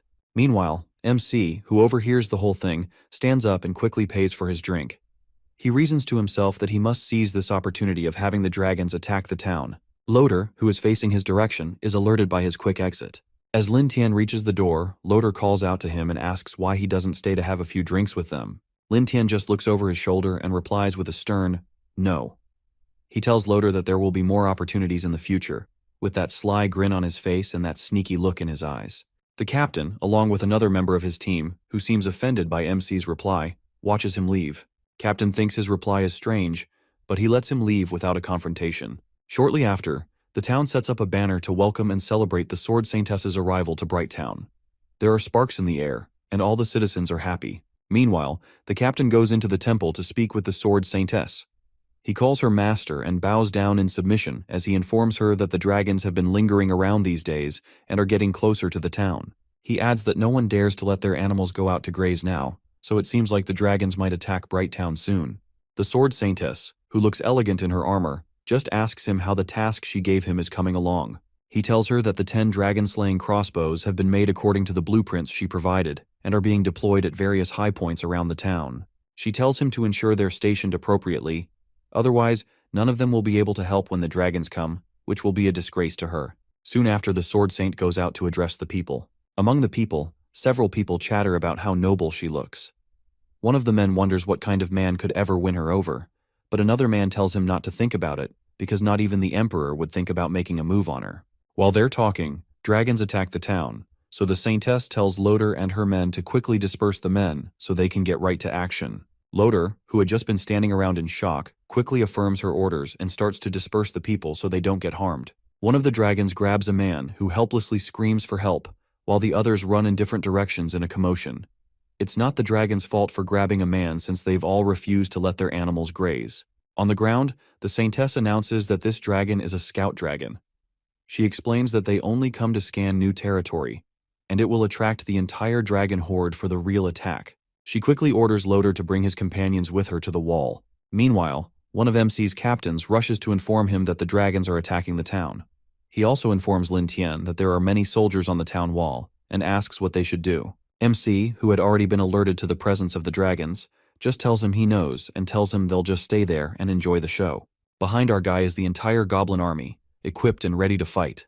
They all grin at all the excitement, with their red bulb-like eyes, waiting for their chance. Soon after, the entire dragon horde ambushes the city and comes to ravage it. One of the dragons is shot through by the sword Saintess, with the dragon-slaying crossbow that she had ordered them to design. The tool seems to be effective in killing the dragon, and their chances of saving Brighttown are increased. Captain Loader and Afreya, who are standing nearby, are intrigued by the effectiveness of the weapon. They watch in shock, with their mouths wide open. The sword Saintess asks them if they know how to use the crossbows, and tells them to quickly get stationed at a crossbow and get ready to attack. The captain quickly affirms her orders and prepares to dispatch. Across the top of the wall, several men work tirelessly to load each crossbow in preparation for their next attack. After loading up, the sword Saintess gives another loud order to fire, and all the men simultaneously fire their loads. The arrows pierce several of the dragons, and they fall to the ground like a pack of cards after sustaining terrible injuries. Some of the dragons dodge the attacks, hell-bent on knowing how people from Brighttown taste. Some of the men stationed at the crossbow are excited about how effective the weapon is. They call it amazing, and it looks like they're going to win this fight. While they talk, their attention is drawn quickly to a sudden change in the outlook of the sky. When they look closely, they realize that some big, strange figure is coming out of the sky. Suddenly, the men grab their heads due to the sudden tinge of pain that hits them. The new assailant seems to have some magical powers that disorient each soldier. The captain suddenly recognizes their new assailant, and signals to the sword Saintess that they're up against the purple golden dragon mother. The dragon mother flies towards the wall, with several streaks of purple lightning following her. She makes a roar to assert her dominance, and the men look like ants in her presence, due to her sheer size. The men cower in fear and almost abandon their bows due to the ugly sight of the purple golden dragon mother. One of the men tells the others to quickly prepare to shoot, but his friend replies that she's way bigger than the other dragons, and the dragon-slaying crossbows can't possibly hurt her. While they deliberate on what to do, the dragon mother locks her gaze on the men standing right in front of her with their dragon-slaying crossbows. She suddenly creates a pool of fire in her mouth and shoots it toward the top of the wall. The impact of the hit makes the men run for cover, as it seems the wall is going to collapse. Nearby, they all hear the sword Saintess announce that there's no need to panic. She tells them to leave the dragon mother to her. She tells everyone else to continue to defend the city and sticks her magic sword into the ground using an advanced sword technique. A blue circle emerges with blue radiant power being released, which demonstrates the power of the sword. Suddenly, a blue magic shield appears around the city, which stops the flames coming from the dragon mother from destroying the city. The dragon mother soon stops shooting fire at the town once she realizes that her attack is being warded off by the shield. On a nearby mountain, Lin Tian and the rest of the Goblin army watch the fight from afar. Our guy thinks to himself that he didn't expect the shield to hold off the dragon mother's attacks. He runs an appraisal of their strengths and decides that it's also expected, because although the dragon mother has abnormal strength, the sword Saintess is something else. The dragon mother has a level of 79, health of 4100, strength of 510, defense of 580, and an overall power of 2900. The sword Saintess, on the other hand, is the real monster here. She's at level 80, has a health of 1700, strength of 690, defense of 700, and an overall power of 4000. As he watches the sword Saintess leap toward the dragon mother to deliver several attacks, Lin Tian surmises that the sword Saintess's strength is just too abnormal. Our guy thanks his stars that he's not in this fight because that would be a big problem. It's funny that just a while ago our guy was quibbling over an attack power of 200 and above when attacking the elves.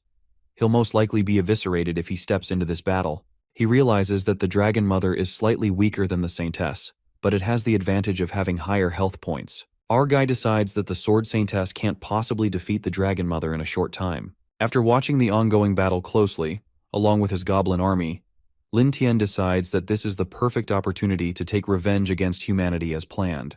He orders his goblin army to proceed into the city as they had planned. He orders that one team create a disturbance and another team lie in ambush. The Goblin army, with red, bulb-like eyes and a keen desire for destruction, marched towards Brighttown to exact mayhem on the town. Meanwhile, the protective shield that the Sword Saintess had cast only seemed to have lasted long enough to deflect the Dragon Mother's attack. Several homes in the city are currently set on fire by the other dragons, while the Sword Saintess battles the Dragon Mother. Captain Loader exclaims that it's really difficult to deal with the flying dragons. He's glad to have the help of his master and decides that they can handle the rest since the dragons are just brute beasts. As he stabs one of the dragons, he boasts about how he's also now a dragon slayer, which is a skill set that the Sword Saintess has. While he's revealing his kill, one of the townspeople runs towards him and screams that goblins are invading the town, which startles the captain. Still, in battle with the dragons, the Blade Hero team is surprised to hear that goblins are invading the town at such a time. They believe it must be a joke since goblins are stupid, but not stupid enough to appear in such a fight since they're low-level creatures.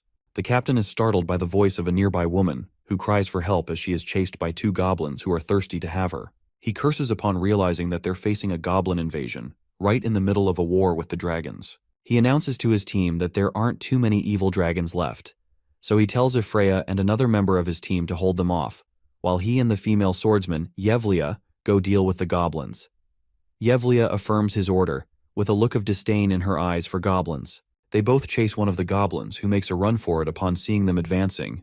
Unbeknownst to them, several goblins are hiding in the sewers, and at several spots in the city, waiting for them to separate themselves from the rest of the team. The goblins underground give menacing cackles, with jagged teeth that look like old men's teeth, but are strong enough to break bones. In a split second, the goblins throw a net over Ifreya, and shoot arrows at Loader, incapacitating him.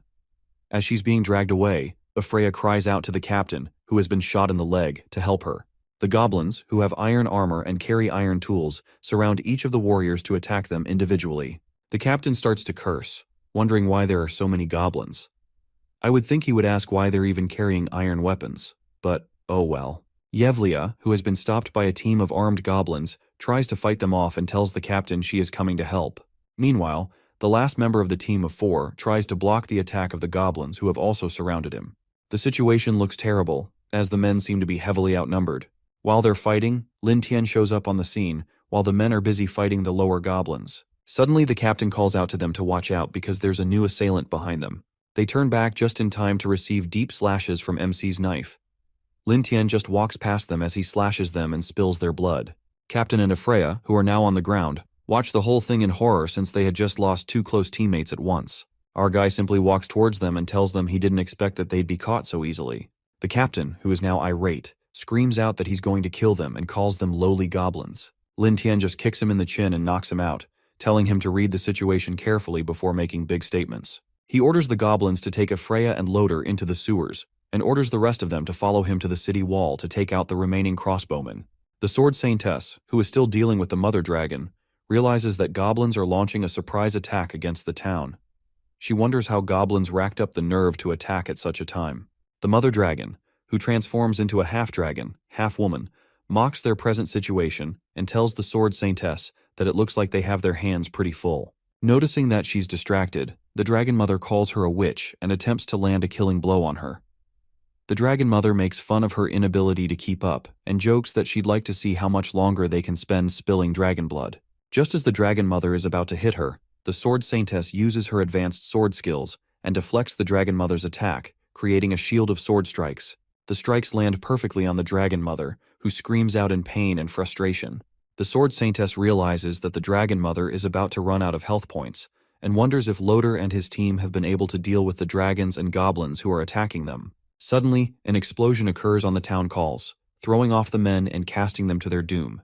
The Sword Saintess is alarmed by the explosion and wonders if the goblin problem hasn't been resolved yet. The Dragon Mother, who is standing nearby, prepares to launch her next attack. While the Sword Saintess is distracted, looking at the commotion occurring in the town, the Dragon Mother quickly transforms back into her dragon form and prepares for flight.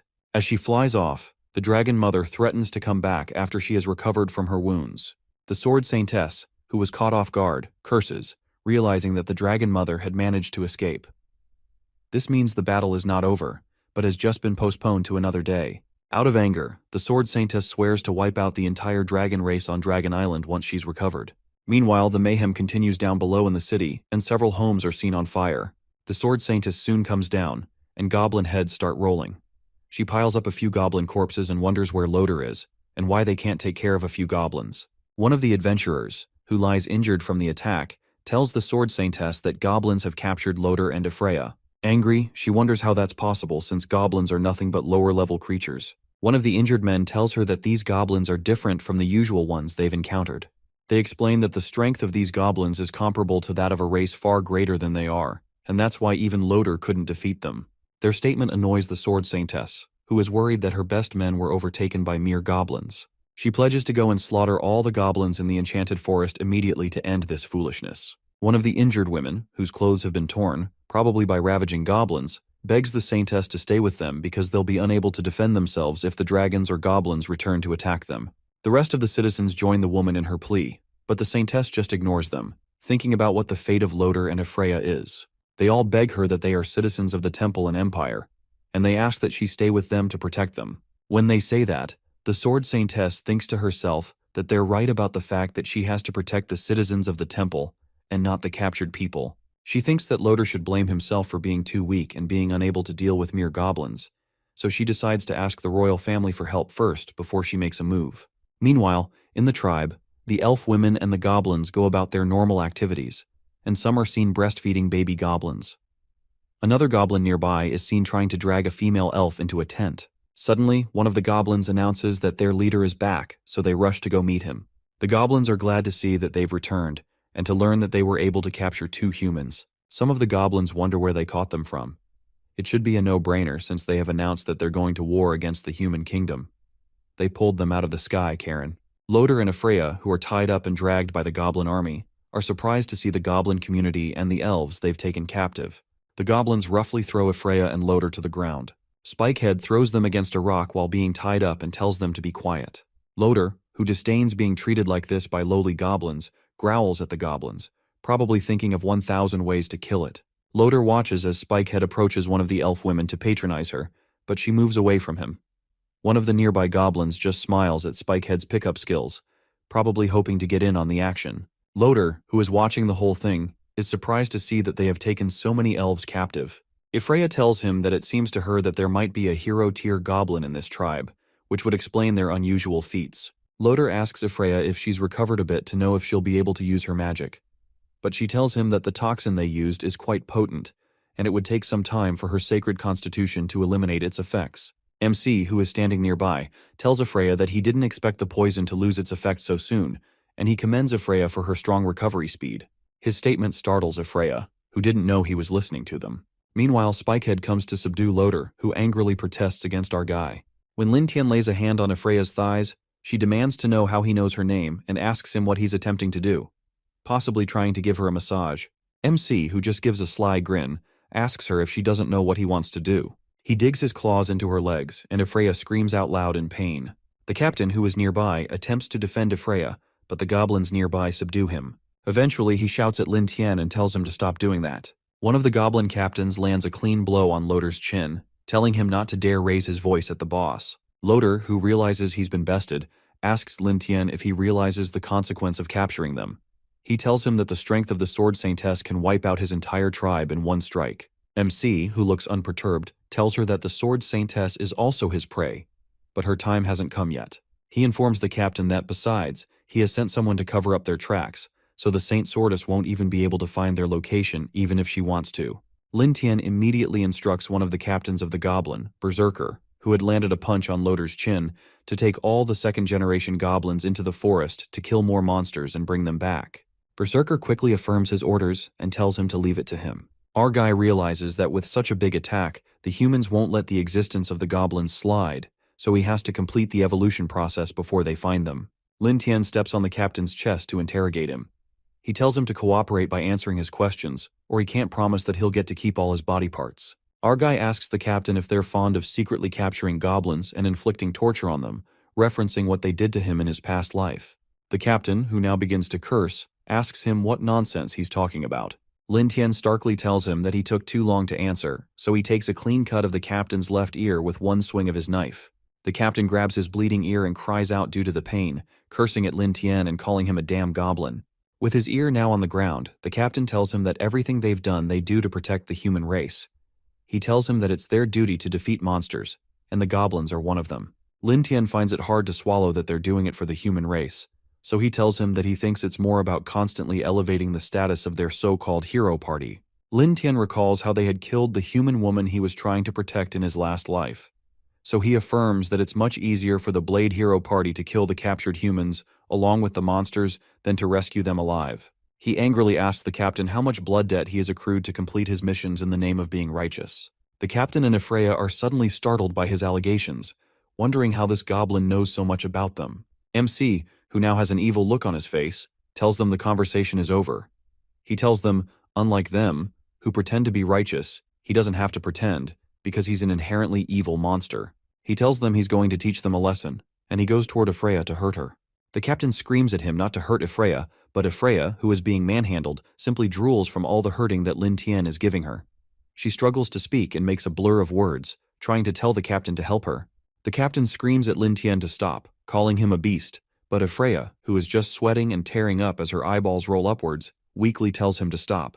The captain, who is angry to witness the scene, continually shouts at Lin Tian to stop, so the captains of the goblins come to subdue him and tie him up. Lin Tian reminds Freya of the words she told him while torturing him in his past life, telling her that the lesson has just begun. Freya, who is unable to say a word, just sweats profusely as she continues to tear up. The MC, who is now done with her, tells her he wonders if Loader, who enjoys watching what the goblins will do to her. As our guy steps backward, he lets the other goblins have a go at Freya. The goblins, who all have evil expressions on their faces, gladly walk toward Freya to carry out their devious plan and satisfy their dark desires. The captain watches in amazement as the goblins grab Freya, who now lies on the ground helpless, and attempt to have their way with her. He screams out her name but gets no response. The next day, the goblin who is guarding the humans calls one of his brothers to come take up his shift. The other guy tells the new goblin that the boss had said not to kill Freya, so he warns him to keep her alive. The new goblin guard just gives a shrewd laugh. He tells the other goblin he won't kill her and tells him not to worry. Freya, who now looks battered and beaten up, just remains tied up and looks exhausted. Close by, the captain tries to tell her to hang on so the goblins don't get the upper hand. She assures the captain that she's fine and she'll hold up. One of the goblins who is close by steps on the captain's head and tells him to shut his pothole. Meanwhile, the clan mother, who sits nearby with the princess, while she's breastfeeding a baby goblin, tells the princess she thinks Lin Tian has a grudge against the humans, judging by how they're being treated. The princess agrees that the humans have it worse than they do since they still have fruits to eat. Goblin Yue, who comes in with some fruits, while the baby goblins try to play with her, mentions that she has heard Lin Tian mention his grudge against the humans before, and agrees that it must be true. The clan mother mentions that our guy always keeps his word and never forgets a grudge, which makes him the most unique goblin she's ever seen. I think she has a crush on him or something. The clan mother starts to fantasize about MC and starts to blush, so the princess jokingly comments that she sees that the clan mother has become fond of him. Soon, Spikehead announces that the second-generation goblins, who are the ones the elves gave birth to, have returned from their hunting. Our guy is surprised, so he asks why they're back so early from hunting monsters. The second generation of goblins arrives with large catches of animals on their shoulders and their carriages. One of the second-generation goblins happily tells the boss that they've returned. Looking at his rating, this goblin is in level 33 and has a warrior class, unlike the others, which means he has significantly increased offense and defense. He also has an HP of 470, a strength of 142, a defense of 68, and an overall power of 500. Our guy thinks to himself that, as expected, the second-generation goblins have already broken through level 30 and have evolved into high-tier species. He realizes that their stats are almost catching up to his. Lin Tian asks them why they came back so early today and asks how their hunt went. The lead second-generation goblin tells him that they've wiped out all the nearby monsters, so they had to go look in the west side of the forest. He also informs the boss that they ran into several high-tier goblins slaughtering other goblin tribes. This information startles the MC, so he asks which tribe it was. One of the other second-generation goblins named Tian tells him that they're known as the Bloodfang tribe, and they're mostly high-tier goblins. He further explains that while they were splitting up to find the monsters, they discovered that several goblin tribes had been attacked, and they all bore the mark of the Bloodfang tribe. The information piques our guy's interest as the thought of a tribe full of high-tier goblins fascinates him. With a sly smile on his face, he mentions that they could create stronger third-generation goblins if they capture their leaders, which will increase their chances of surviving the efforts of the humans to exterminate them. The captain, who is blindfolded and tied nearby with one ear, laughs at MC, calling him foolish for dreaming when the tribe is about to be annihilated. He tells them that no matter how powerful the goblins get, they're still going to be defeated by the knights, so he tells them to wait and see. MC, who is now irritated by his presence, mentions that he almost forgot about his existence since he's been so quiet. Lin Tian switches to that evil look he always has when he wants to do something terrible, and tells the other goblins, who didn't get to have fun the last time, to have their way with the captain. The captain just cries out in horror, realizing what's going to happen to him, as 3 thirsty-looking goblins surround him. He demands to know what they're planning to do, as everyone else does. But it's too late for him. One of the goblins, who is finally happy to get his turn, mentions that even male humans have such tender and soft skin, as he starts to ravage the captain. The captain, who is now sweating profusely, never having witnessed such a fearful thing in his life, possibly wishing for death more than this, starts to curse. He tells them they're all monsters, and the knights will exterminate their race. Soon after, the goblins overpower the captain and do their business. Ifreya, who is chained nearby, just keeps quiet and tries her best to ignore his screams. Several hours later, the captain is seen almost lifeless on the ground, and he looks like a truck had hit him. Well, it's the goblin truck. All the goblins soon gather to roast some of the meat from the hunt and dance, while Lin Tian sits down with the princess and Yue. Yue asks him if he plans to attack the Bloodfang tribe next, so he tells her that they have to do that to be the strongest. He tells her that they will not only be attacking them, but they will capture their leader. He tells them he's even come up with a new name for the tribe. He declares that from now on the tribe will be called the Tian Kuang tribe, which is derived from his name, Lin Tian. The second-generation goblins, who are seen enjoying bottles of rum, rejoice over the boss's declaration and call him mighty. The other goblins soon join in and rejoice over the fact that their tribe now has a name. They all shout the name in unison as they begin to celebrate. Yue, who is worried due to the strength of the Bloodfang tribe, asks him how they're going to capture the tribe's leader since they've wiped out so many tribes. Lin just tells her to calm down and tells her he has confidence. He looks at Ifreya and tells her that he has a trump card that he hasn't used yet. The next day, the boss heads into the forest and enjoys the view of the demonic forest from where he's standing.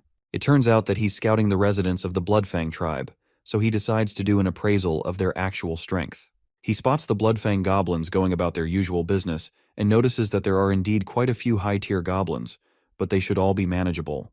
While he's watching, he notices that the goblins suddenly become scared, and he notices that their leader is approaching. His face lights up when he finally sees the leader of the Bloodfang tribe. The reason he's so happy is that the leader of the tribe is a hero-class goblin. As a hero class, he's in level 50, has a class of high-rank warrior, has an HP of 700, a strength of 239, a defense of 14, and an overall power of 900. Our guy realizes that the leader doesn't seem all that powerful with a total combat power of 900. He reasons that a dozen or so goblin warriors should be able to handle it. The only issue is that the leader won't go without a fight, so they won't be able to capture him without a fight. He also realizes that their poison might be of little use to the Bloodfang goblins since they're quite large. He decides that since the paralytic poison won't work on them, he'll have to think of another way. He recalls the imprisonment spell that Ifreya used to keep him in one spot while she was torturing him in his previous life, and reasons that it would be cool if he's able to use that same spell on the Bloodfang leader. With that sly grin on his face, he decides that it's time to go see Ifreya. Back in the Goblin tribe, things seem to be going well. Meanwhile, close to where the humans are being captured, Spikehead tells the boss that they have completed his orders according to how he stated them, but he jokingly mentions that he thinks Ifreya is dying. It appears that they've been feeding her with some sort of intoxicating substance, and Ifreya now lies, helpless on the ground. Lin Tian tells Spikehead he did well and dismisses him, but he wonders what state Ifreya is in. Ifreya, who now makes blurry words, asks them to kill her so she can atone for her sins in the presence of her lord.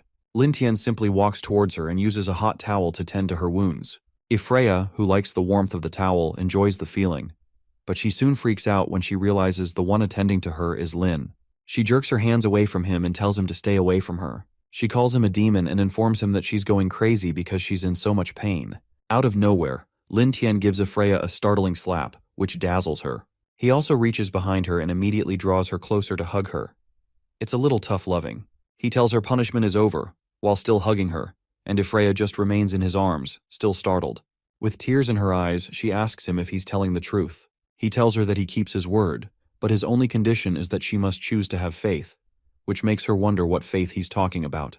She watches him with tears in her eyes, and he tells her that she can either choose to believe in God or choose to trust him and become her pet, which spares her from the daily torment. He calmly says this while petting her head to calm her down. Freya, who seems to now be broken, doesn't say a word. Suddenly, she starts to lick his hands, and he takes that as a sign of submission. Our hero holds up Freya, who kneels to him and tells her that's a good response. He tells her that from now on, he's her only master, and he'll call her his little B word. Freya simply makes a woof sound and calls him master.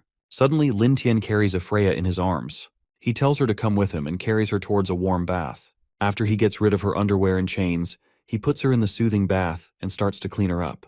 Freya, who seems not to be right in the head anymore, tells him he treats her so well. She says she's willing to give him everything. He just continues to tend to her. Freya seems to be enjoying all the attention and the warmth of the bath. He replies to her by telling her that it's perfect and that she'd like to give him everything. He tells her he wants to see how to use the skill Holy Light Cage, which he recalls that she had used to trap him in his previous life. She repeats the word Holy Light Cage and asks him what it is, calling him master. Our guy presents a book with spells that he had obtained from the elves and points her to the spell for the Holy Light Cage. Since she's a magician and can understand spells, she quickly picks up the writing and starts to cast the spell. A bright golden cage suddenly appears out of nowhere, with a crucifix as its seal. MC, who is standing nearby, is intrigued by the sight of the cage, so he commends Freya for a job well done. Soon enough, Lin Tian and Freya walk together, past the iron cage where the captain is kept. The captain is surprised to see Freya moving around. He quickly asks her if she's fully recovered. He tells her to quickly kill our guy and use her magic to restore his body before Lin Tian can make a move. Lin Tian simply retorts to the captain and asks if he can't see that she is now willingly submitted to him. Freya just silently stands there as Lin Tian talks, and the captain can't stop his jaw from hitting the floor upon hearing MC's words. The captain refuses to accept and wonders how the daughter of the leader of the Holy Order can be tamed by goblins. Freya just kneels close to her master and starts to rub on him like a dog. Lin Tian asks her to tell him if she had willingly submitted or not, so Freya responds that she did it voluntarily, calling him master. Those words bring a sense of hopelessness upon Loder, who realizes that he's lost Freya. In his cage, he looks down but smugly says that MC's action will lead to the extinction of the goblin race from the world. He gives a maniacal laugh and further mentions that the only purpose of the goblins' existence is to be slaughtered by humans. As Freya and Lin Tian leave, he screams out that the Holy Church will wipe them out. Lin Tian honestly thinks to himself that he didn't expect Freya to be so completely submitted. He thanks the captain for revealing such vital information and looks for a way to reward him, so he asks the goblins not to let the captain rest for the next few days. Berserker, who is standing nearby with a smile on his face, prepares his whip and tells the boss to leave it to him. Poor captain. Lin Tian quickly focuses on Freya and tells her that it's time for them to focus on the business at hand. He holds her by the hand and leads her away so they can deal with the Bloodfang tribe. Meanwhile, in the Bloodfang tribe, things seem to be going on as usual. As we take a closer look, one of the captains of the Bloodfang tribe, who looks like a priest, approaches the leader, along with many other Bloodfang goblins, to tell him that everything is ready. The leader, who is pleased to hear the news, tells them that they will attack the southern tribes today. To pump the people up, he announces that they'll capture the elves and have fun with them, and all the goblins go crazy, hailing the majesty of the boss. It seems women and meat are the only two things you can use to motivate a goblin crowd. While they're celebrating, one of the Bloodfang guards hurriedly approaches the boss to call his attention to something, which irritates him. The guard announces that a strange goblin has barged into the tribe and is demanding the boss, and this surprises the leader of the Bloodfang tribe. The Bloodfang leader wonders if it's a low-level goblin, so he decides to go see his visitor. Upon reaching there, it turns out to be MC, who had come to the Bloodfang tribe all on his own. He tells the leader that he knows he's a hero-class monster who has intelligence almost as great as that of the humans, so he has come to talk to him. The Bloodfang leader recognizes that his structure is human-like, and his manner of speech is not so much like a goblin, so he asks him if he's a mutant. Our guy tells him that he's not a mutant, but he's just slightly smarter than normal goblins. He makes the statement looking so expressionless that the high-tier and low-level goblins who surround him look evidently angry. They look like they're going to pounce on him any moment from now. To make matters worse, Lin Tian just cuts the bull and tells them he's the leader of the southern tribe, and he has come to take their leader's head as if it's an Amazon delivery he ordered. Still standing in their midst, he tells them that the rest of them have two options, which are to either submit to him or choose death right there. The entire tribe becomes tense, and they all seem to be waiting for the order of their boss to rip Lin Tian limb from limb. The leader is simply shocked to know he's the infamous leader of the southern tribe who keeps elves captive, whom he had planned to capture. Lin Tian continues his speech and tells the Bloodfang leader that he has good genes, so he asks him to come with him. The nerve on this guy. The Bloodfang leader just blurts out that he is a fool. In the twinkle of an eye, the Bloodfang leader reaches out and catches MC's head, since he's much larger in size, telling him to shut his pothole. The Bloodfang leader tells him that he didn't expect him to come by himself, which makes the job easier for him. The leader promises to kill him, as well as the other goblins, so he can have the elves and humans for himself. The other goblins from the Bloodfang tribe who are around hail the boss and ask him to crush MC's head. MC, who just remains in the leader's hands without moving a muscle, tells the leader that, as he had expected, there's no further reason to discuss. His statement annoys the leader, who tells him he's only lucky that he plans to keep him alive, so there's no need to go further and destroy him. While the leader is talking, Lin Tian uses his weapon and makes a straight slash, which causes the Bloodfang leader to let out a shriek due to pain. Soon enough, the Bloodfang leader's hand is seen lying on the ground, and the members of the tribe look at it with horror. The leader realizes that he's lost the upper hand, so to say, pun intended. He quickly orders his men to kill the MC. The Bloodfang priest rallies the other warriors to kill our guy to avenge their boss, but Lin Tian just stands in their midst, unperturbed. Our guy raises his hands and tells an invisible figure to come out. Suddenly a sword pierces the Bloodfang priest from behind. As he's about to die, he wonders out loud how his assailant could be so quiet, but the second-generation goblin from the southern tribe happens to have acquired the invisibility skill from one of his preys. Out of nowhere, Berserker comes forth and proudly announces that it's because they have another special skill called Silent Steps, which allows the user to move around without making noise. Lin Tian orders the rest of the goblin warriors to come out and tells them to kill the entire Bloodfang tribe. The goblin captains recount the orders and announce that the boss has ordered that they take out all of the Bloodfang tribe. Out of nowhere, hundreds of goblins who had also been using the Silent Steps skill show up and start to take out the goblins using their weapons, and the Bloodfang leader is shocked when they appear. The Bloodfang leader watches MC, who just stands in front of him with his usual smug smile as all the mayhem goes on, and decides that this was MC's plan all along. The Bloodfang leader decides that the southern leader had approached them in the guise of negotiation to get them to drop their guard. He made them put all their attention on him, which didn't allow them to notice the silent army that crept into their territory. The leader decides that the best option for him is to make a run for it, and he decides that he's too strong for anyone to be able to stop him if he runs. Taking a final look at MC, he loudly promises to kill him even if he's going to escape, so he launches at him with a killer punch with his remaining good arm. MC, who just stands there unperturbed, doesn't move out of the way of the incoming punch but only calls out Ifreya's name. Ifreya, who's standing nearby, recognizes her cue and summons the Holy Light Cage. The light cage envelops the Bloodfang leader, to his shock. He quickly understands that it's a light attribute spell, but he wonders how since a goblin can't cast light spells. He glares at the Lin Tian with eyes that are almost human, but are filled with boiling rage, hoping to get a chance to land an attack on him. Meanwhile, Ifreya kneels close to Lin Tian and calls him master, while he pets her head. At this point, her transformation is so quick that I believe she was secretly a submissive who had been waiting to break free from the shackles of her strong warrior life. Lin Tian commends her for being a good dog and tells her she's gotten stronger ever since she went dark. He tells her to go pet her reward, and Ifreya just excitedly thanks him, calling him master, over and over.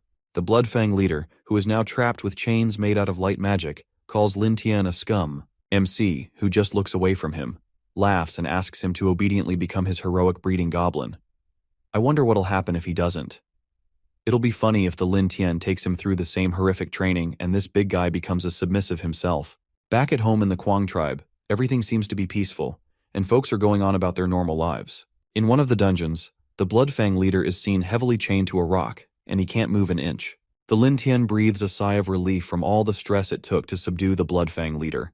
He's happy that all the hard work is done and there's no longer any threat, as he cleans his blood-stained knife, which he had just used to convince the leader to sit still so he can tie him up.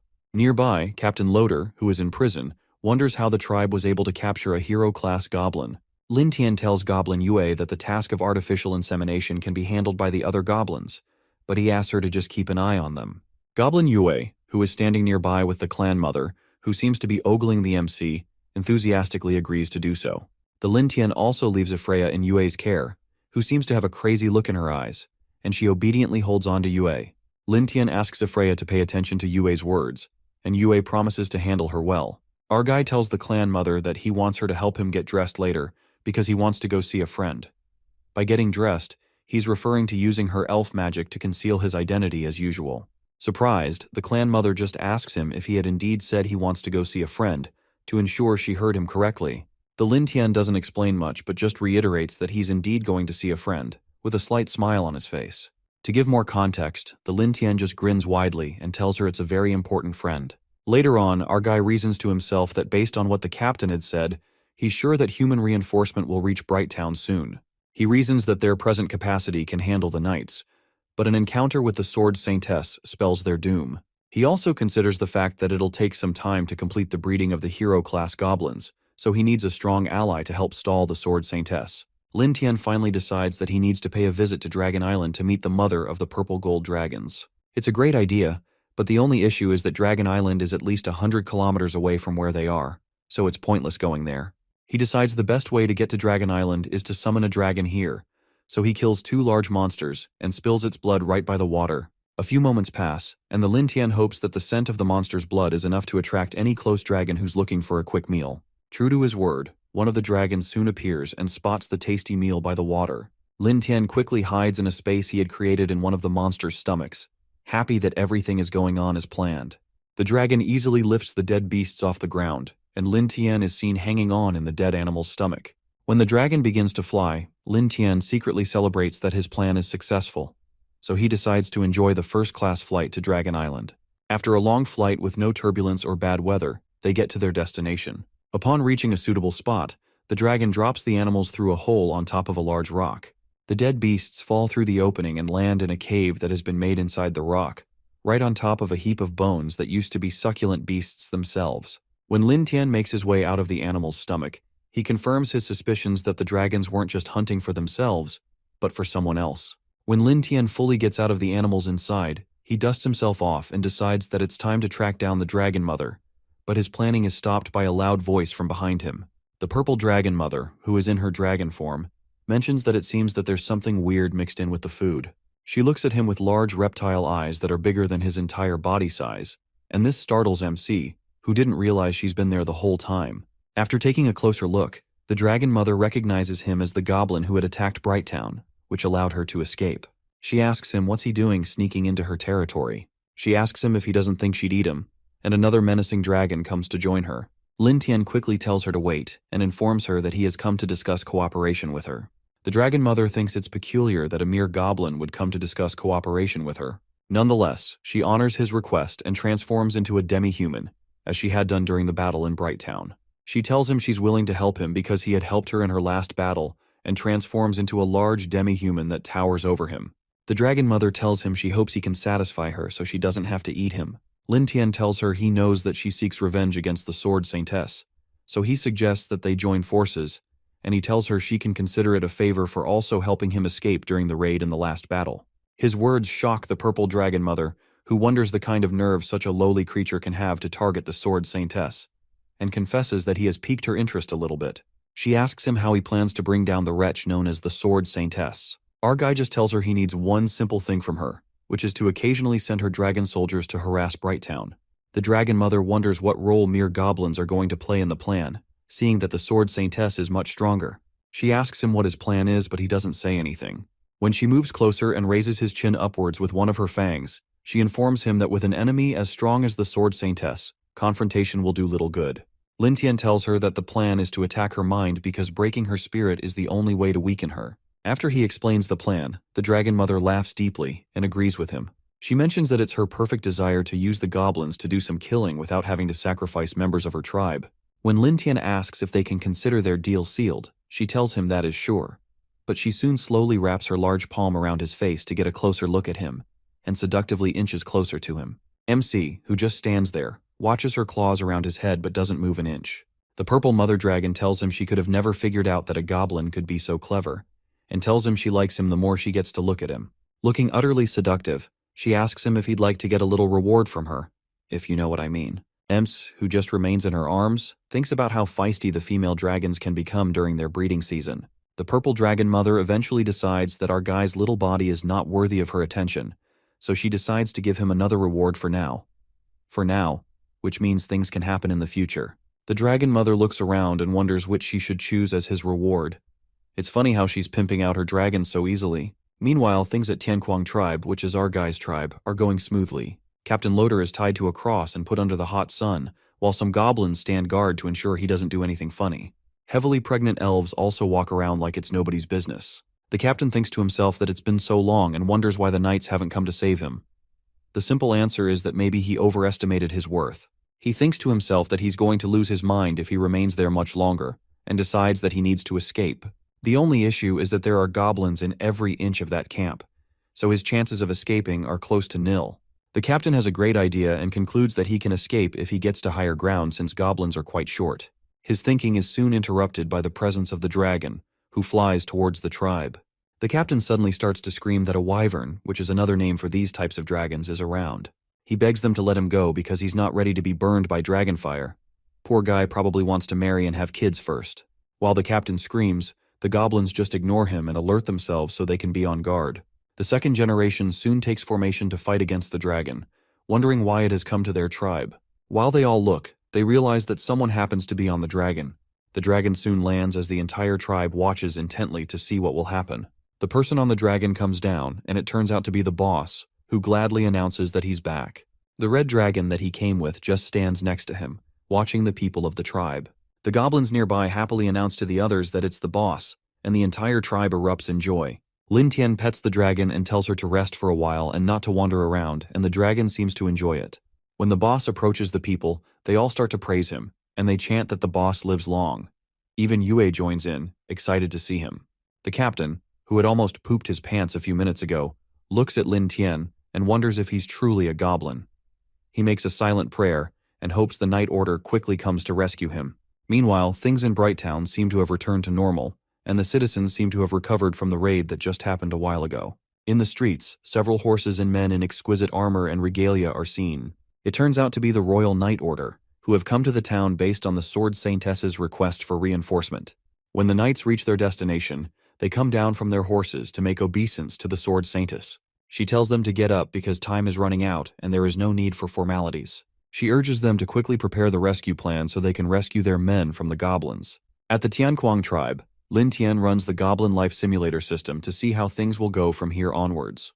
The system declares the current plot, which is creating the third generation of goblins through artificial insemination from the Bloodfang leader. The system shows that by ambushing Brighttown to capture the humans, and by ambushing the Bloodfang tribe, he has achieved remarkable results. He has led Goblin Yue and Afreya to continue to grind levels in the Enchanted Forest, to counter the Sword Saintess and the human royal family. The system forecasts that in a month's time, Goblin Yue will have a level of 60, he will have a level of 50, and Afreya will have a level of 45. Seeing that he will attain a level of only 50, his strength will still be insufficient, so the system gives him 3 options. The first option is to keep grinding monsters in the forest, which will give you 1 point. The second option is to find a way to capture prisoners and cultivate more goblins, which will give him plus 110 points. The third option is to speed up the leveling process and jump directly to 1 month later, which will give him plus 120 points. Lin Tian considers his option and wonders if option 3 will work. He realizes that with the system's powers, he can jump to a month from now, and this will still delay the ambush from the Sword Saintess in their timeline. In layman's words, the series of activities that will occur in the tribe will be pushed into a month further, but time itself will not change, so every other person in the world won't be affected. Lin Tian decides to select the third option to skip the waiting period. The system initiates the time acceleration sequence. Before it begins, it declares its summary as usual and says that the Enchanted Forest can no longer provide experience for him and his clan. Blue streaks of light begin to appear around MC, which surprises him and he wonders what's going on. In a few minutes, that system declares that the simulation of life is complete and the time progression is now 1 month. Our guy is shocked by how everything happened and is surprised to find they have moved forward 1 month in life progression. He finds himself on a bed and wonders if this is how it feels to skip time because his body seems to be reacting strangely to it. The system congratulates him for reaching level 50. This achievement grants him health points of 850, a strength of 270, a defense of 300, and an overall strength of 1000.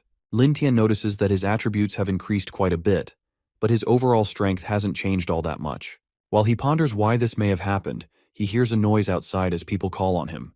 Goblin Yue soon opens the door to tell him that something wrong has happened because many of the newborn goblins are stillborn. Outside, Lin Tian and Yue find several elf women looking dejected as they look down on their lifeless goblin babies. The women wonder how things went wrong because they had carried the babies like the few other times they bred. MC, who is still shocked, wonders if something has gone wrong in the breeding process. He collapses on the ground and wonders what has happened. The clan mother, who is crouched nearby, asks him if he knows what happened to the babies. Our guy tells her that he doesn't know, but only 3 babies are alive now, and they're very weak. As they contemplate, they hear a loud laugh of mockery, which happens to be coming from Captain Loader, who is still tied to a cross. The captain calls them foolish goblins, wondering if they believe they can breed a stronger generation. Lin Tian looks in his direction and asks why he had said that. The captain, who still can't contain his laugh, tells them that the higher the rank of the goblin, the harder it is for them to stay alive. While still laughing, he makes fun of Lin Tian for his idea of thinking that he can rule the world through reproduction, calling him a fool. Lin Tian just looks at him expressionless, while Berserker stands nearby, hoping that he'd get a chance to pound the captain's head in with his bat. Lin Tian thanks the captain for the information and tells him he'll find a way to appreciate him.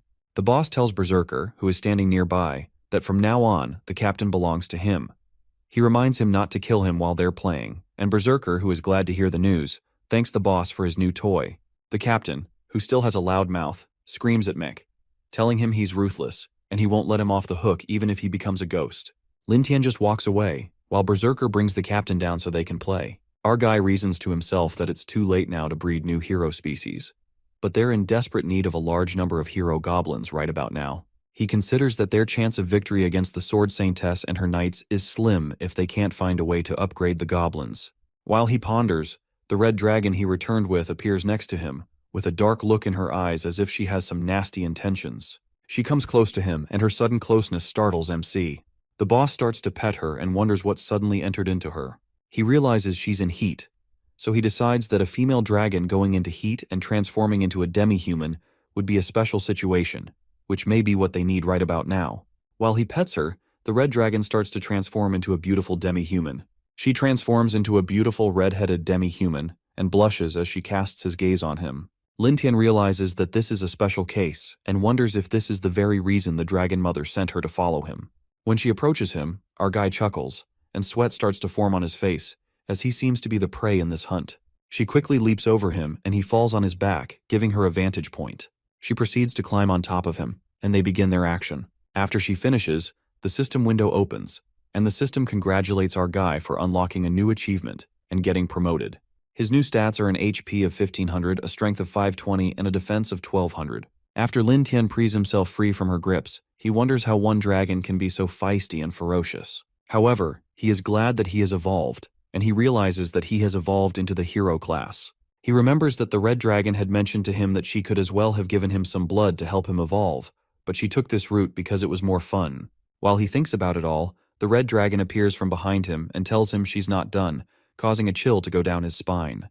As she rushes towards him to grab him, he points towards the rest of the goblins and tells her she can come back to play with him when she finishes her task of giving the rest of the goblins her dragon blood. The goblins who are nearby just watch in confusion, wondering what the boss is talking about. The red dragon swings right into action and starts to run towards the goblins, who wonder what the heck is going on. That evening, a celebration ensues in the Tianquang tribe. Everyone celebrates the fact they've evolved after consuming the dragon blood. Some of the guys are happy they can evolve and boast about how they'll become big guys. As the goblins compare their stats, Lin Tian just sits with the red dragon, who is now fast asleep. Overwhelmed by his new strength, our guy concludes that the dragon race deserves the title of the legendary dragon race, because just this dragon has allowed all second-generation goblins to evolve into the hero class. After all the fanfare, Lin Tian realizes that his overall strength is a little low, so he decides to get equipment to increase his chances. He tells the system to open the shop so he can exchange his credit points for high-end equipment, because he realizes he needs some prestige to set him apart as the leader of the hero class. When the system windows open, it displays that he has 180 points, so our guy decides to look for the best weapon he can exchange with these points. The first weapon he finds is an elemental crossbow, which shoots long range, absorbs all 4 elements, and shoots elemental arrows made from all 4 elements. He thinks it's cool and checks the next thing, which is a skill that allows the user to catch a weapon with their bare hands 3 times, which costs 80 points. Lin Tian decides to buy the crossbow and this amazing skill because it can prove useful in the battle against the Sword Saintess and will most likely save his life. He quickly exchanges his credit points and makes his purchase. He soon receives the skill and the weapon, which he thinks is a beauty. As he considers the crossbow, he decides to find a test subject to try it out on. Conveniently, Captain Loader, who is still tied to his cross, now to the neck, continues to glare at MC. Lin faces him and decides that the captain will be a suitable test subject to test his crossbow on. As our guy walks towards the captain, The captain asks him what he's going to do with the weapon with him, but Lin Tian gives him no response. We don't see how it ends, but we know Loader became the first to experience how powerful Lin Tian has become. Goodbye, Captain. Meanwhile, in the enchanted forest, a few warriors are seen having a field day. One of the women, a mage, complains that the low-level monsters are boring and they don't see the point of fighting against them. The second woman believes they should have stayed in Brighttown with the Sword Saintess so they could deal with the dragons. Their captain tells them the Dragon Mother continually harasses Brighttown, so the Sword Saintess can't afford to leave, so she sends them here to deal with the goblins, which is a great opportunity for them. Their captain tells them to stay sharp because they can't afford to waste this opportunity. While they chat, one of them notices something in the forest, so they all prepare to battle. It turns out to be a giant spider, which spooks one of them because of her hate for spiders. One of the women pierces the spider with one hit using advanced skills, and the spider meets its end. The woman says it's just a class 3 bug and there's no reason to be afraid. While they talk, they notice that there's something else in the woods, so they look closer. Just right behind the dead spider, one of the second-generation goblins who is now leveled up appears to the team. The goblin stands in front of them, towering over them. The adventurers realize that it's a goblin, and one in a hero class at that. The second-generation goblins, who look so full of power, just stare at them. The warriors discuss amongst themselves that this must be the infamous leader of the goblins, and they can't believe they found him so soon. One of the women, excited to hear that, declares that the fame will be theirs for slaying the leader of the goblins. The warriors stand in position and prepare to attack the goblin, Goblin Tian, who now has 4 arms after having evolved from consuming dragon blood. The captain rushes towards the dragon and asks the archers to cover him, but one of the warriors has another idea. The knight among them tells the captain not to rush, but to let him make the kill. He tells the captain that he has killed many goblins on the way, so he asks for the chance to have this kill for himself. The captain is skeptical of making that call, but the knight insists that he has only had the chance to kill lower goblins, but he would love a chance to kill a hero-class goblin. Reluctantly, the captain agrees and leaves the knight to it, hoping that the fight will end very soon. The knight tells the captain to leave it to him and walks toward the goblin. He tells them to watch as he damages the goblin in one shot, then strikes a pose to perform an advanced technique. The knight does an intermediate skill called the Raging Vortex, and throws his weapon at the goblin at incredible speed, expecting the collision to result in its death. The goblin doesn't get out of the way but seems to be preparing to land his own attack. The air grows tense as the adventurers wait to see if the weapon will indeed tear through the goblin. Eventually it doesn't, as the goblin just catches it like a little paper plane. After he catches the hit, he throws it back at the knight, so the captain quickly tells the mage to activate her magic shield. The impact of the return throw is so strong that it almost breaks the shield. The knight quickly quiets down with all his big talks, seeing that he would be roadkill if the mage had acted a second too late. The archer tells them the goblin is a power type, so they may not have a good chance of direct confrontation due to its strength. She suggests that they step back from it so she can hit it with her arrows.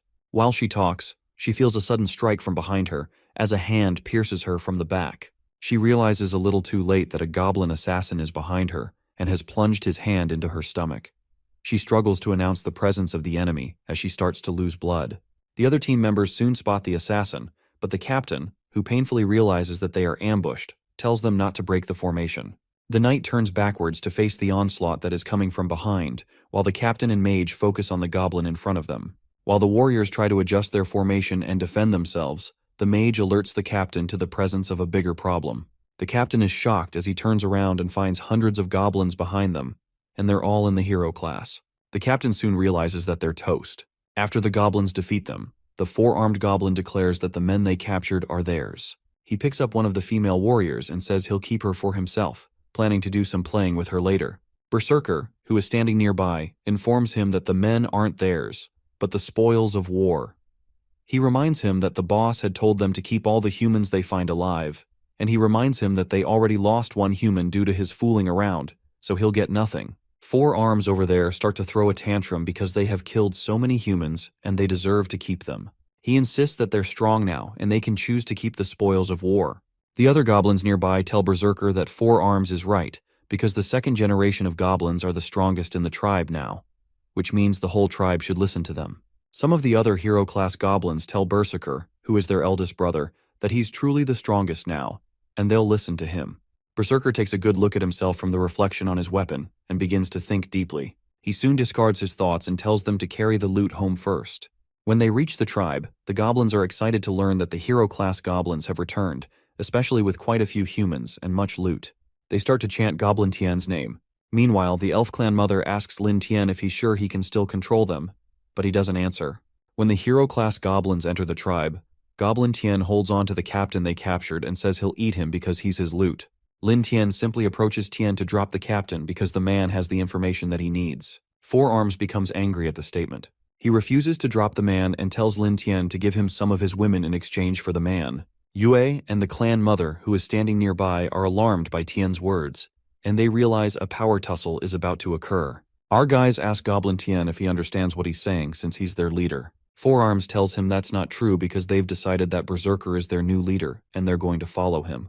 Berserker, who is embarrassed to have been put in this compromising position, just stands there quietly. Lin Tian congratulates Berserker and tells him he now knows he's the mastermind behind all of this. Our guys tell Berserker to kill Goblin Tian as a show of his loyalty, and he'll forgive him. Four Arms starts to make fun of MC, telling him that Berserker won't listen to him because he's their new boss. As he continues to make fun of the boss, he feels a hand wrap around his head.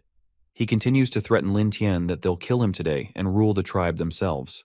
The clan mother and Lin Tian watch closely to see what will happen. In the twinkle of an eye, Berserker closes his palm and crushes Tian's head under the pressure of his hold. Berserker drops Tian's lifeless body in front of Lin Tian and his women, leaving the other goblins in shock because he had killed a brother. Berserker explains to Lin Tian that after leveling up, he's come to understand many things. He tells him that, unlike the other arrogant idiots in the hero class, he respects him. Berserker calls him father and tells him that he became leader by defeating the last leader. This time Berserker mentions that he'd like to try.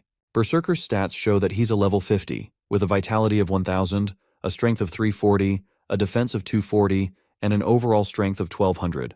Lin Tian gives a sly grin and thinks to himself that this kid has decided to challenge him because he now has an overall strength of 1200. He tells him that he's glad to see him grow. As he speaks, his body starts to emit fire, as he taps into the undiscovered strength of his new hero class. To be sure, our guy asks Berserker if he's truly sure he wants to challenge him. This time, his entire body is surrounded by fire. As Berserker and the boss face each other in a standoff, some of the hero class who had arrived from the war hail Berserker, telling him to kill Lin Tian and show him who's boss. They add that he needs to kill him and steal all the women. Lin Tian just chuckles and tells them he'd like to confirm something again. He soon develops fire in his hands, using magical powers. He tells the hero-class goblins who still want to follow him to stand behind him, and he tells them every other person will be killed. Meanwhile, the captain of the adventurers is surprised to learn that the leader of the hero-class goblins is such a simple-looking person. He thinks to himself that they're quite lucky to be captured when the tribe has internal power tussles, which will give them a great chance to escape. The captain believes that even though Lin Tian can use powers, the strength gap between him and Berserker is too great. The captain decides to wait until Lin Tian is killed so they can find a good chance to escape. After many of the hero-class goblins gather behind our guy, he jokes that it seems that he's the better leader because only a few of the hero class stand beside Berserker. Berserker starkly tells him he's not after gathering any form of followership, but his only desire is to pursue strength. As he makes the statement, Berserker holds out his weapon to get right into battle. Berserker lands several strikes against the boss, but he quickly dodges them. The captain, who is tied to the ground, acts as a commentator and notices that Berserker seems to have more strength, but the boss is super fast. After Lin Tian dodges all the attacks, he tells Berserker that he's good with his sword, but he suddenly brings out his crossbow and shoots it at him, still having that sly grin on his face. The elemental arrow flies straight ahead with breakneck speed and heads for Berserker. Berserker, who thinks on his feet, reasons that this is a weapon he has never seen before. Due to the speed of the arrow, he quickly reasons that he can't dodge, and his best chance is to tank it. Berserker quickly shields himself with his weapon and charges through the attack. Our guy is impressed by Berserker's quick thinking, but just stands there as Berserker charges at him. Still standing, Berserker attempts to land a fatal blow using his sword. A strange fire erupts and takes over the entire battleground, due to the immense energy being released, shielding the battle from the sight of the onlookers. After the explosion clears out, Berserker is surprised to find out that the boss had simply caught his blade, while still standing there. He believes it's impossible because he gave it all his strength. Lin Tian tells him he's a good fighter, but he has to realize who he's up against. Our guy used his blade stealer skill, which allowed him to catch an incoming weapon with their bare hands 3 times. In such close combat, the boss brings out his crossbow and fires it right at Berserker's face in close range. Berserker sees the fiery arrow come right at his face and realizes he's done for. After the arrow lands a fatal blow, some of Berserker's blood is split everywhere. Lin Tian asks him if he'd like to continue. But Berserker, who had lost both his eyes due to the impact of the arrows, refuses, accepting the death penalty. The boss just looks at him, wondering where he learned all this, and notices his stubbornness. Meanwhile, the other hero-class goblins who rebelled quickly go on their knees and start to beg the boss, claiming that they'll never do it again. They claim that they'll become loyal and follow him forever. Lin, who just glares at them, reasons that they're a bunch of spineless trash. Suddenly, Berserker is healed of his wounds, and his eyes regenerate. The boss tells him to rise, and he does. It turns out that the boss had asked Freya to use her magic to reverse the adverse effect of the arrow and to heal him. The boss tells him that he's courageous and promises not to kill him as long as he remains loyal to him. Berserker is surprised at the turn of events, so he asks if the boss really meant what he said. Lin Tian tells him that he does, but he can't forgive the other hero-class goblins who are spineless trash, so he tells Berserker to kill them all. The hero-class goblins who rebelled open their mouths and wide when they hear the boss's verdicts, realizing that they're toast. Berserker thanks the boss for sparing his life and pledges to follow the boss forever due to this act of compassion. He takes a look at the rebellious hero-class goblins with a devilish look on his face and tells the boss to leave them to him. The rebellious goblins just stand there startled, expecting their doom, since they know they're no match for Berserker's strength. As Berserker approaches them, they cower in fear and beg him to spare them. But he doesn't listen to their cry at all. After ripping them limb from limb, Berserker leaves their bodies right in front of the whole town. The boss orders his other lower-level goblin children to feed on the hero-class goblins, because it'll make them stronger. The goblins, who don't waste time whenever they hear talk of meat, rush to the corpse of the other goblins and start to have their fill. Some of the other goblins hail the boss and promise to follow him for the rest of their lives. Meanwhile, the new captain, who is tied close to where Loader is hung, asks him what sort of terrifying monster he has managed to provoke. The captain of the adventurers tells him that this is not a mere mutated goblins, but a monster that will shake the empire. Lin Tian soon walks toward Loader and apologizes for making him miss the show that they just did. He also tells him he didn't believe that Loader expected these trashy warriors to save him. Lin Tian just laughs and tells him he's so naive. Loader replies that it's the fault of the Sword Saintess because all she does is hide in the town, calling her the B-word. Loader, who looks like he's losing his mind, starts to laugh uncontrollably, high level, and he screams out that they're all trash. The new captain tells Lin Tian not to be so arrogant because the Sword Saintess is going to come here after she deals with all the dragons and will destroy the entire tribe. Lin Tian just laughs and asks the captain if he thinks the dragons are working on their own. He thanks him for the information because that tells him that the mother of the purple dragon is doing well on her end. The captain realizes that Lin Tian knows something about the dragon attacks, so he commends him for tricking the Sword Saintess and the entire royal army. He tells the boss that he can kill him, but he won't give him the chance to insult him. The captain tells him that he'd rather die than face the same thing Loader is facing, so he asks Lin Tian to be quick about it. Our boy, who listens to his rant, just watches with disappointment. Eventually, Lin Tian tells him he'll grant him his desires, so he spills his blood. Meanwhile, in the Sword Saintess's room, she is rashly woken up by one of her night guards, who keeps calling her names. She asks him why he's so flustered when they had just successfully sent away the dragons. When he hesitates to answer, she asks him if the knights she sent to the enchanted forest are back, to which the man tells her they are. He informs her they're back, but only one person made it back alive. This news leaves the lady boggled out of her mind, and with that, the chapter ends, leaving us craving for more. The story continues in Bright Town. She goes outside to see the injured knight who had come alone, and the nuns tell her that he's too badly injured and healing potions won't work on him anymore. The Sword Saintess stares at him with a frown on her face and asks him how he's so badly injured, asking where the other knights are. The knight lies helpless on his deathbed and stammers as he tells the Sword Saintess that they ran into a group of hero-class goblins. He begs her to go save the captain and the rest of them and coughs due to his pain. He struggles to speak and tells them to be careful because the goblins are quite extraordinary, and this statement makes the nearby nuns terrified. The knight soon passes out due to pain and exhaustion. The nun quickly rushes to his side and tells him to stay strong. Meanwhile, a mage that's standing nearby exclaims that it's not possible that goblins could do this amount of damage.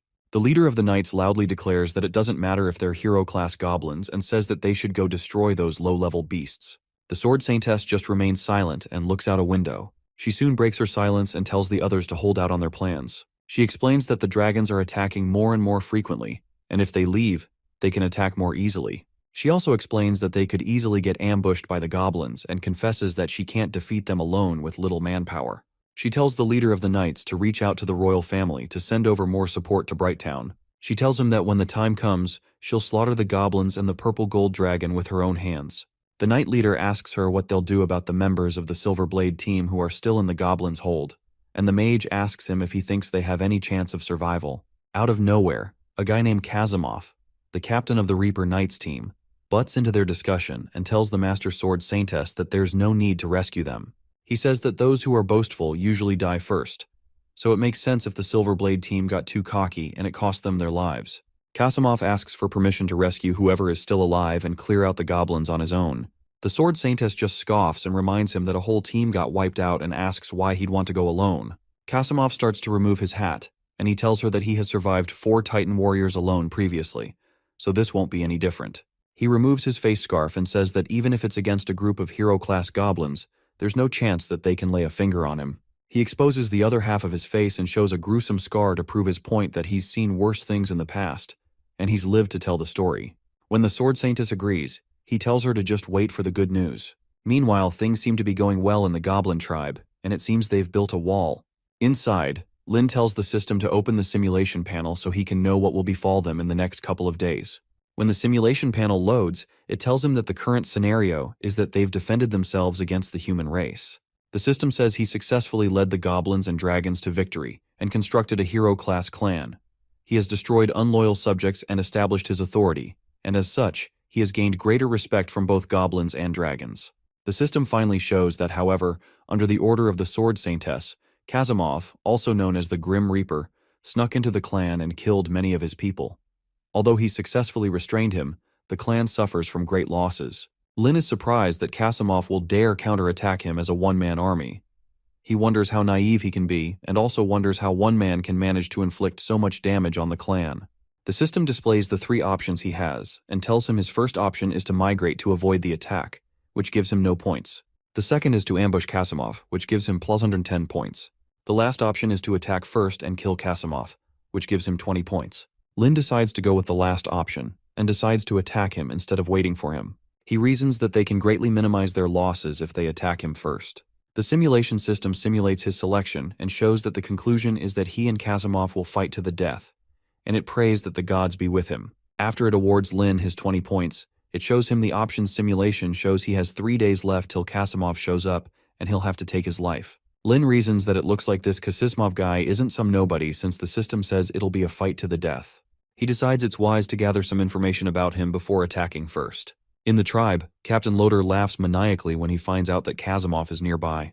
While still on the cross, he laughs like a maniac and celebrates the appearance of someone who finally knows what they're doing. He tells Lin and his ladies that they're dead meat because Kazimov has fought against so many Titan warriors. When he hears Loader's words, the boss mentions to him that it seems that the knights trust this Kazimov guy so much. He goes ahead to ask Loader what Titan warriors are. Loader tells him that Titan warriors are mutated with Titan genes from the enemy country, which gives them incredible strength.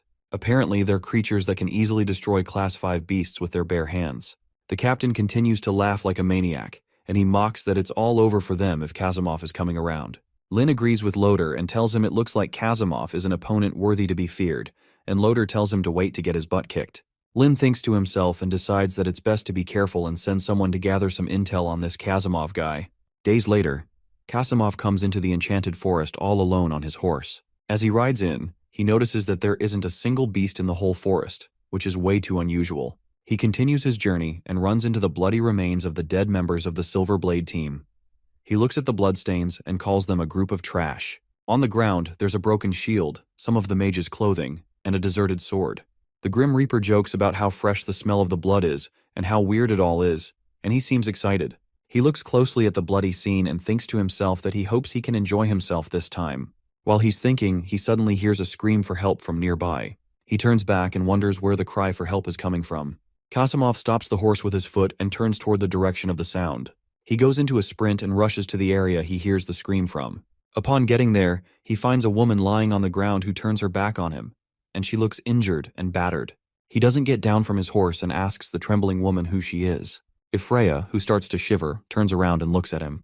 Kazimov immediately recognizes her and is alerted to meet her in the forest, especially in such a state. Ifreya looks teary-eyed, and she begs him to help her and tries to reach out her hand. Kazimov calls her by name and wonders how she wasn't killed by the goblins. He asks her how she managed to survive and asks where Loader is. She begins to weep and tells him that she managed to escape from the Goblin tribe, but Loder has been killed. Kasimov is surprised to hear that Loder has been killed and asks her to tell him the location of the Goblin tribe. Freya points behind her and tells him the tribe is in that direction, and tells him they're very scary, with a very worried look on her face. He only sarcastically asks her if that's so when she tries to warn him that they're scary. What a cocky guy. He immediately triggers his horse into a sprint to destroy the Goblin tribe all by himself. Meanwhile, he leaves Freya behind, and she calls out to him, begging him to bring her to safety. He doesn't even turn around and tells her to go back herself. He tells her not to bother him because he has business to do as he continues on his way to the supposed Goblin tribe. As Kasimov rushes down the path, we see that he has a class called the Solo Knight.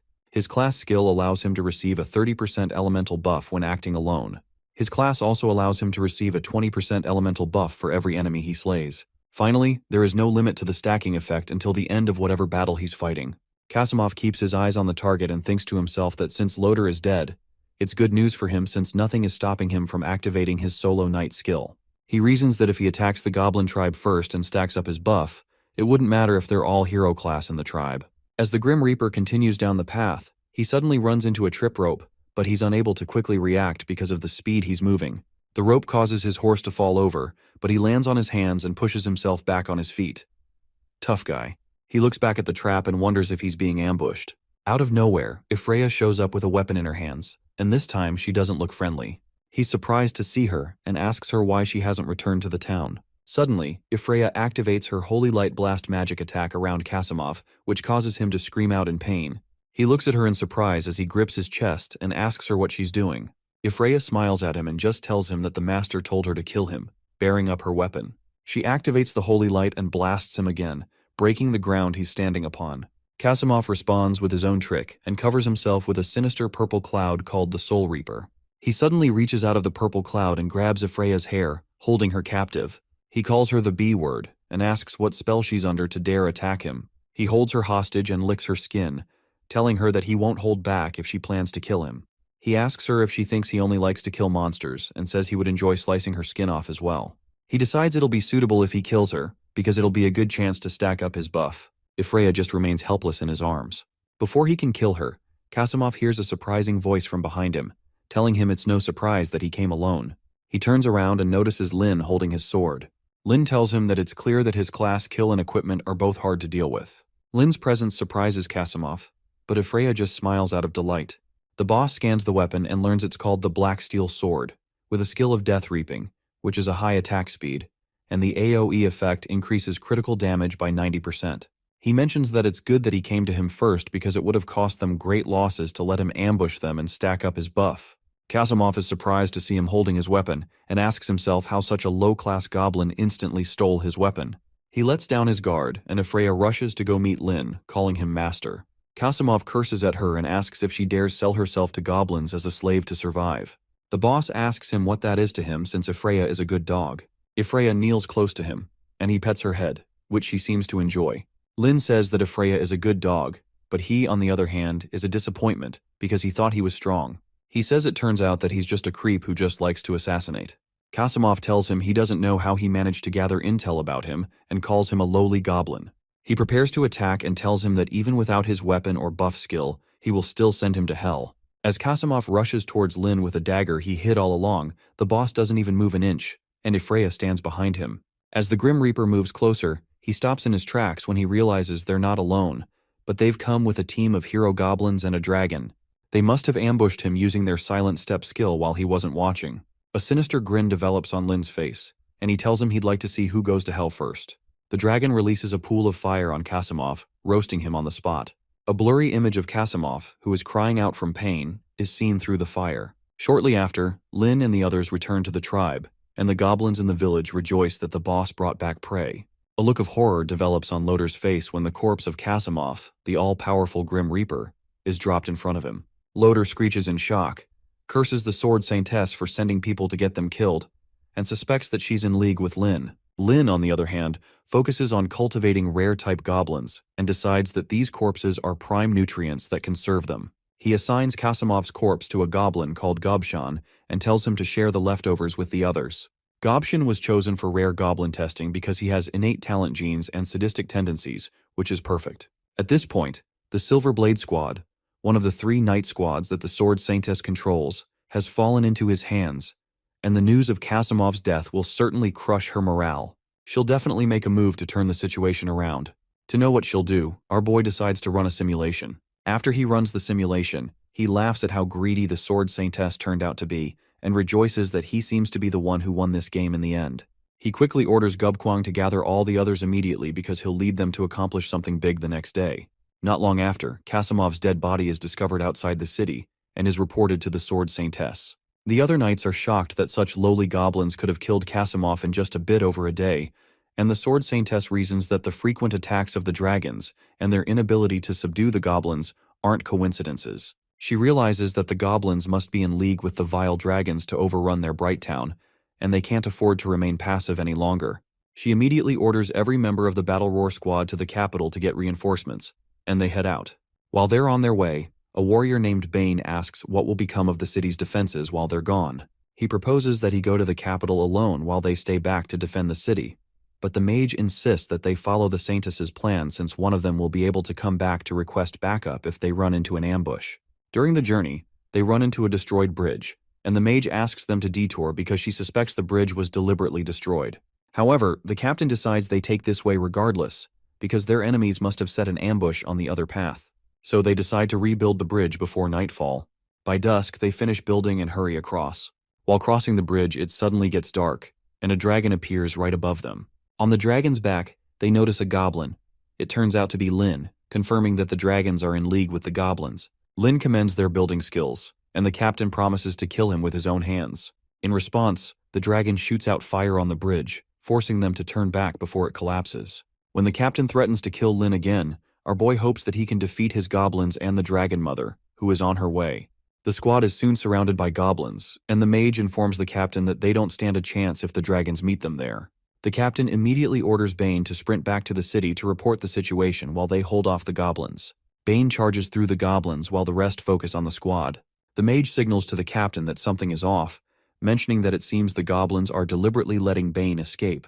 After she says this, Lin confirms and informs them that the Dragon Mother isn't coming. It was just a ruse to lure the Sword Saintess out of Bright Town. The real plan is to deal with Bright Town after the Sword Saintess leaves. When they realize they've been tricked, the captain angrily orders them to focus on taking Lin down and holding out until the Saintess arrives. However, Goblin Kwang, also known as Berserker, charges at the captain and they clash weapons. As they fight, the captain realizes their strength matches his own and notices that Berserker is wielding Kasimov's sword. Immediately, Lin informs the guys that time is short and leaps down from the dragon's back with a gun in his hands, prompting the goblins to finish the knights before the Saintess arrives. Not long after, Berserker knocks the captain down while another goblin bites through the flesh of one squad member. The captain soon realizes he had underestimated these goblins. Shortly after, Lin reminds them that their time is short and orders them to devour the corpses before the Saintess arrives. One goblin, who has managed to overrun the mage, thanks the boss for the privilege and quickly goes ahead to do his business. Meanwhile, the Sword Saintess charges toward the area with a group of knights. When she doesn't find the squad there, she worries they're already too late. Eventually, they stumble upon the bones of the Battle Roar squad, and Bane crashes close to the skeleton of his commander, weeping profusely. The Sword Saintess stares in shock when she notices that the goblins didn't even leave bodies for them to find. When Bane mentions that there was one goblin among them who could control dragons, she reconfirms that the dragons are indeed joining forces with the goblins. It shocks her to hear that this goblin ordered a dragon to breathe fire on the bridge, and she realizes that these bones are the leftovers of hungry goblins. However, she finds it odd that no dragons came like they said. It suddenly hits her that this must have been a decoy strategy to lure them away from Bright Town. With swiftness, she orders the knights to follow her back because something bad is about to happen. When they get back to the town, they're met by citizens mourning their lost ones and heaps of ruins. In the middle of it all, the Sword Saintess collapses to her knees, wondering how all of this could have happened. She watches as one of the citizens mourns his dead father. When she tries to comfort him, he slaps away her hand, accusing her of always pretending to work hard to protect them when she was nowhere to be seen when the goblins came. The other citizens join in, condemning her inability to protect them and accusing her of being a bad person. She remains in utter shock, unable to say anything except stammer a few words. She stays crouched in their midst as they continue to speak hurtful words against her. Meanwhile, the Dragon Mother watches in satisfaction and commends Lin's competency in destroying the city and breaking the Sword Saintess without even facing her directly. This makes her eager to meet Lin again. Meanwhile, in the Tianquang tribe, Lin and the others soon arrive. When he gets closer, our boy asks one of his top goblins, Gobdi, how he handled the task he was entrusted with. Gobdi quickly replies that the raid went smoothly, and that they were able to bring back many spoils and prisoners. Additionally, as per Lin's orders, they sent a cart of gold to Kyria, the lady Lin met when he first reincarnated, and escorted her and her family out of the city. In return, Lin rewards Gobdi and Gobshan with the privilege of devouring magical creatures. He feels happy about repaying Kyria with kindness, since she was the only one who believed in him in his previous life. Not long after, our boy goes to see the Dragon Mother, who happily mentions that she heard the Sword Saintess has fallen ill and cannot get out of bed. In return, Lin asks her to keep sending dragons to harass Brighttown to keep pressuring the Sword Saintess. However, the Dragon Mother requests compensation for flying back and forth every day since it's exhausting. When Lin offers some more animals as usual, she grabs his face and starts sucking on it because she has other rewards in mind. Lin smirks and asks if she's joking with him, but she replies that she doesn't mind having his baby and will be very upset if he refuses. When she gets completely naked, Lin confesses that he didn't think a weak little goblin like himself could ever be worthy of the Dragon Mother, but she assures him that he's no ordinary goblin. He has the potential to become a goblin king. After their lovemaking, the system informs Lin that his stats have increased massively.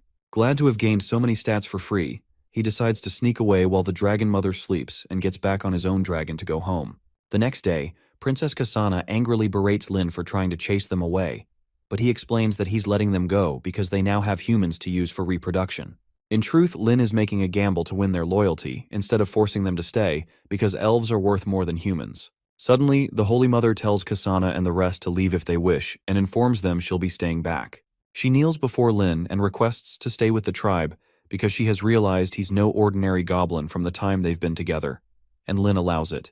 He realizes she has chosen to stay because she sees him as a potential asset for the elves, but Kasana, who is in tears, wonders why her dear mother would choose to stay in such a place. Upon hearing that, Kasana and the rest of the female elves choose to stay back as well, and things work out just as our boy planned. He immediately promises to guarantee their safety, since they're no longer his slaves, but his subordinates should they choose to stay. With the Sword Saintess down and no external threat, it seems to be the best time for the golden era of development for many heroic breeds. Not long after, Berserk comes to complain that the human assigned to him is too small for him, so the Holy Mother informs Lin that they can assist with artificial breeding. Suddenly, one of the goblins rushes to inform Lin to come to Gobusen, who seems to have died. When he finds the goblin's body, he's told that Gobusen was scratching his body erratically until he died. Out of nowhere, the dead goblin suddenly grows spikes on his body and rises back from the dead, shocking the rest of the clan. Gobusen is now a level 50 mutant goblin in the Berserker class with many more skills. If it had not been for the stats that Lin gained from the Holy Mother, he may not have been able to withstand Gobusen's power. Meanwhile, the resurrected Gobusen celebrates how he didn't die but got stronger. 3 months later, in the tavern in Brighttown, some warriors chat about how the Sword Saintess hasn't recovered yet, and they joke about it. While they're chatting, a knight steps in and mentions that only the Bloodstorm heroes can handle this bunch of goblins properly. The knight is the diamond-ranked Blizzard hero captain, Prince Sizer. After 3 months of steady breeding, Lin amassed 150 third-generation heroic goblins. Meanwhile, the royal family issued 3 bounties with a reward of 100 gold coins, and adventurer groups of various ranks are flocking to Brighttown to eliminate the goblin tribe. Our boy learns all this from a simulation, and is told to prepare accordingly because he'll be facing Diamond and Epic ranked opponents. Diamond ranks are elites of humanity, and the power of the Epic ranked surpasses that of even the Sword Saintess, leaving Lin slightly overwhelmed by the message. Not long after, he receives a report from the Holy Mother and Goblin Yue that the new goblins have mostly matured, but forest resources are running low, and everyone is starting to get hungry. Apart from that, the nearby iron mines are nearly depleted, causing a lack of weapons and training. Upon hearing that, Lin realizes they have to relocate to a defensible, resource-rich place to be able to deal with the fire coming from Brighttown. He orders that everyone prepare to move immediately, and the Holy Mother goes to deliver his message. They find a cave behind a waterfall, which has complete and deep tunnels ideal for their new home, so Lin orders some goblins to clear the rubble while the others take care of the captives and children. Lin announces to the entire tribe that this is their new home, and promises proper living conditions for those who obey his orders, but death to those who disobey rules, which makes the goblins praise Lin. After settling the tribe, Lin considers investigating the situation in Brighttown so he can figure out what these adventurers are up to and scheme a plan. Meanwhile, in the tavern, the bartender asks the prince why he's taking care of these goblins when he only kills high-level monsters, and Xyzer replies that he has to deal with the goblins himself to save his useless cousin, Loader. Suddenly, one of the old adventurers who came for the bounty tells Xyzer to take care of the goblins and keep the reward instead of making him come all this way. All heads turn to the man, and they're shocked to find out he's Grey Hat Mage, the leader of the diamond-level Grey Hat Hero Party. Caesar playfully retorts that the Grey Hat Mage has quite an attitude, but he's soon interrupted by a man who laughs and asks them if they think they can act out just because the Sword Saintess has weakened. He reminds them that the cold-blooded woman and epic adventurer named Lucelina is here, who is said to kill everything, good or bad, just in a bid to get money, and the men in the tavern cower in fear. Caesar asks the man who just spoke if he's also here for the goblins, but the man says he only came around to slay a dragon for fun, hoping to become an epic-level adventurer. Regardless, he warns them not to underestimate goblins because their evolutionary ability is frightening, even though they're low level. The Grey Hat Mage concurs with him because the low-level species has been around since ancient times, and remains the enemy of all races after tens of thousands of years. Apparently, the extermination of goblins is a hassle, and the mage affirms that he wouldn't have bothered with this mess if it hadn't been for the bounty. Upon hearing that, Xyzer receives the caution that they have to tread carefully, especially after great people have fallen prey to them. Caesar suggests to the Grey Hat Mage that they team up and offers to give him all the bounty once they win, and that's an offer the Grey Hat Mage can't refuse. After they team up, the mage suggests that they just charge into the forest and solve this with violence, but the prince replies that they have to scout and plan specifically because there are too many unknowns. However, the mage thinks he's being too careful. But while they're talking, an eccentric knight called Goblin Slayer walks by, and Xyzer immediately goes to introduce himself. The Goblin Slayer is an odd personality who even conceals his voice, and the mage mentions how the Slayer once slaughtered a goblin chief and killed thousands of goblins in one battle.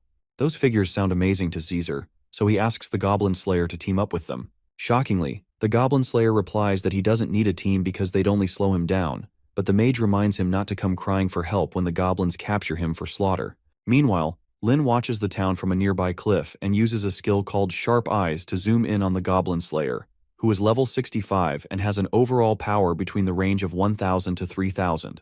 That doesn't make any sense to Lin, making him wonder if his system is malfunctioning, but he's soon told that the system is fine. Our boy decides to keep a closer eye on the Goblin Slayer since he seems to be the biggest contender. Meanwhile, the group led by Caesar arrives at the previous location of the Tianquang tribe, and Gru can't fathom how a goblin tribe this big hadn't been discovered ages ago. While they're looking, Caesar hands Gru a strand of hair he found, and the old man puts it in his mouth and recognizes it's elf hair. That sounds absurd to Xyzer, and he wonders if the elves are helping the goblins hide. Gru, on the other hand, believes the elves helped the goblins relocate and covered their tracks, so he lets out one of his butterfly pets that's drawn to the scent of elves and hopes to follow it to where they're hiding. When the butterfly leads them to a river, Caesar suggests that they just wait for the Goblin Slayer to show up, but Gru points out to him to look across the river, and they spot a goblin there. Immediately, the team springs into action and chases down the goblins, while Lin smirks that the prey has taken the bait. Suddenly, the Goblin Slayer shows up out of nowhere, and Lin hadn't been expecting him to show up at all. When the Slayer takes off all his armor to bathe, it turns out it's not a man after all, but a very beautiful woman. It's funny to Lin, but she doesn't seem human, and her abilities are exceptional. However, the leisure to bathe at such a time is unusual, which makes Lin suspect that she's deliberately trying to lure him down.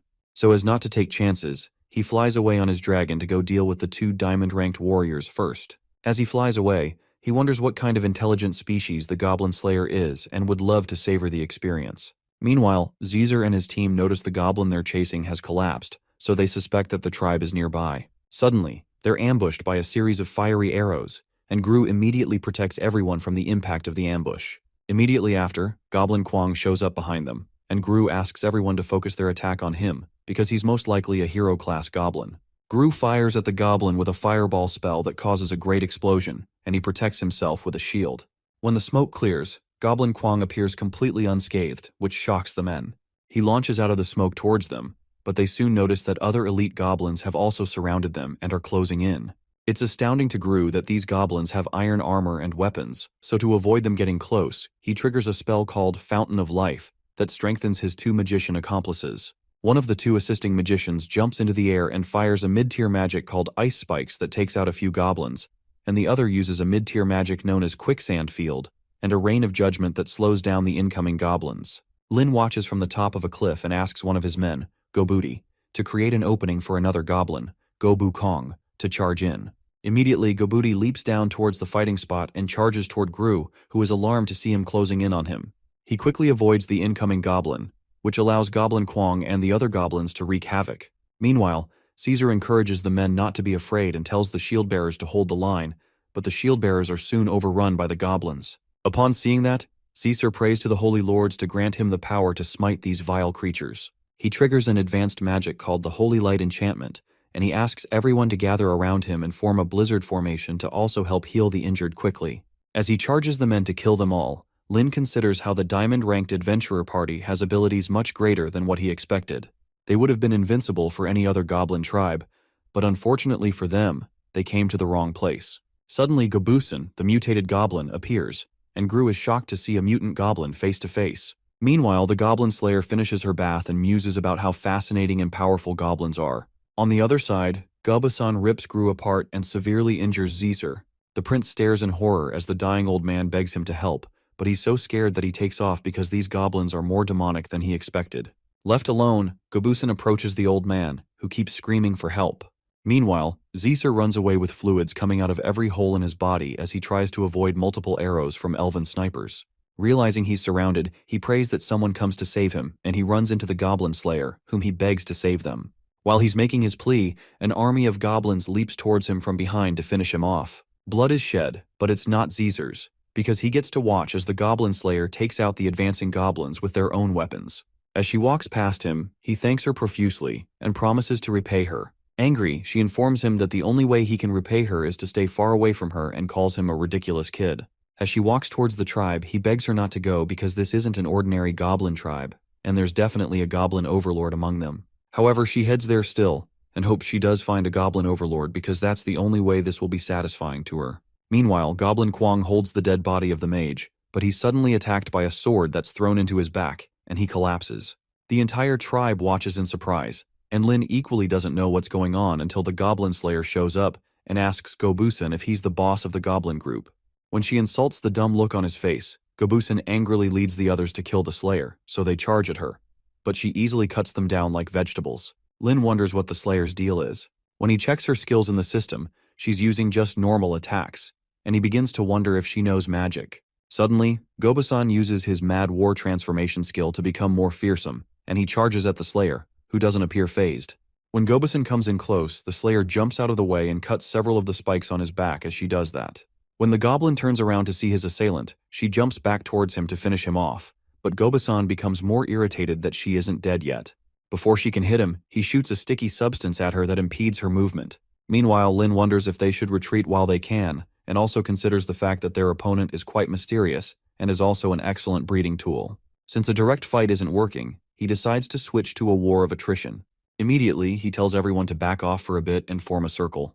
They're to keep their distance and throw rocks if they can or use long-range attacks. As Lin flies across on the dragon, the Slayer is surprised to see a goblin that can tame dragons, and it excites her that there seems to be a worthy challenge here. The warriors obey their master and start to launch huge boulders towards the Slayer, who quickly slices through some of them with her sword. Suddenly, when the Slayer crouches and sticks her sword into the ground, Lin realizes that she's about to collapse since they've been fighting for over an hour. However, the Slayer removes her helmet, revealing a beautiful face that enthralls the goblins and makes them salivate. As Lin watches in confusion, he's shocked to see her stick her hands into Gru's body and pull out his head, which she says is the best kind of nourishment.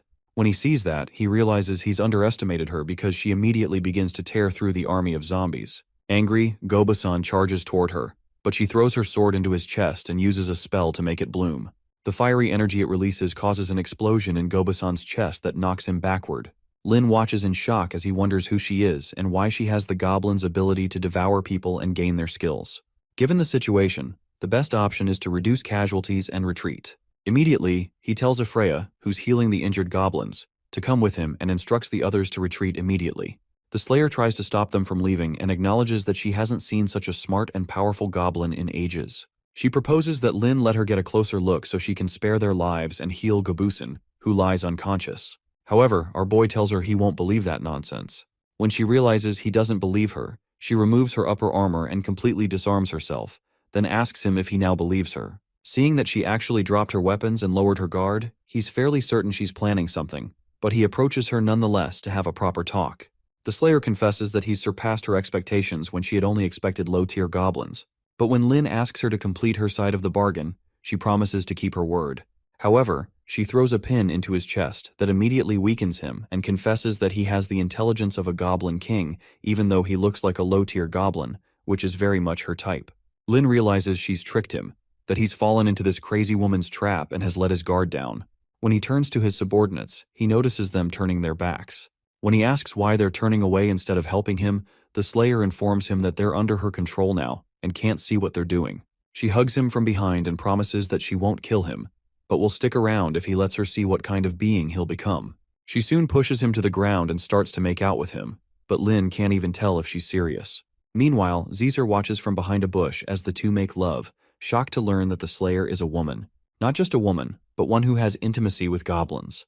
While watching, he's approached by a goblin who knocks him out and takes him away. Not long after, Lin leads the Slayer to the goblin den and warns her she'll face the consequences if she enters, but she insists that she just wants to see how strong he is. Our boy asks her about the strange power she has and how she can control him and his subordinates. She asks if he'll let her follow him if she tells him everything. He replies that it depends on what she says, so she informs him that she's the descendant of a goblin king. Shocked, Lin asks her why she looks just like a human when she's a descendant of a goblin king.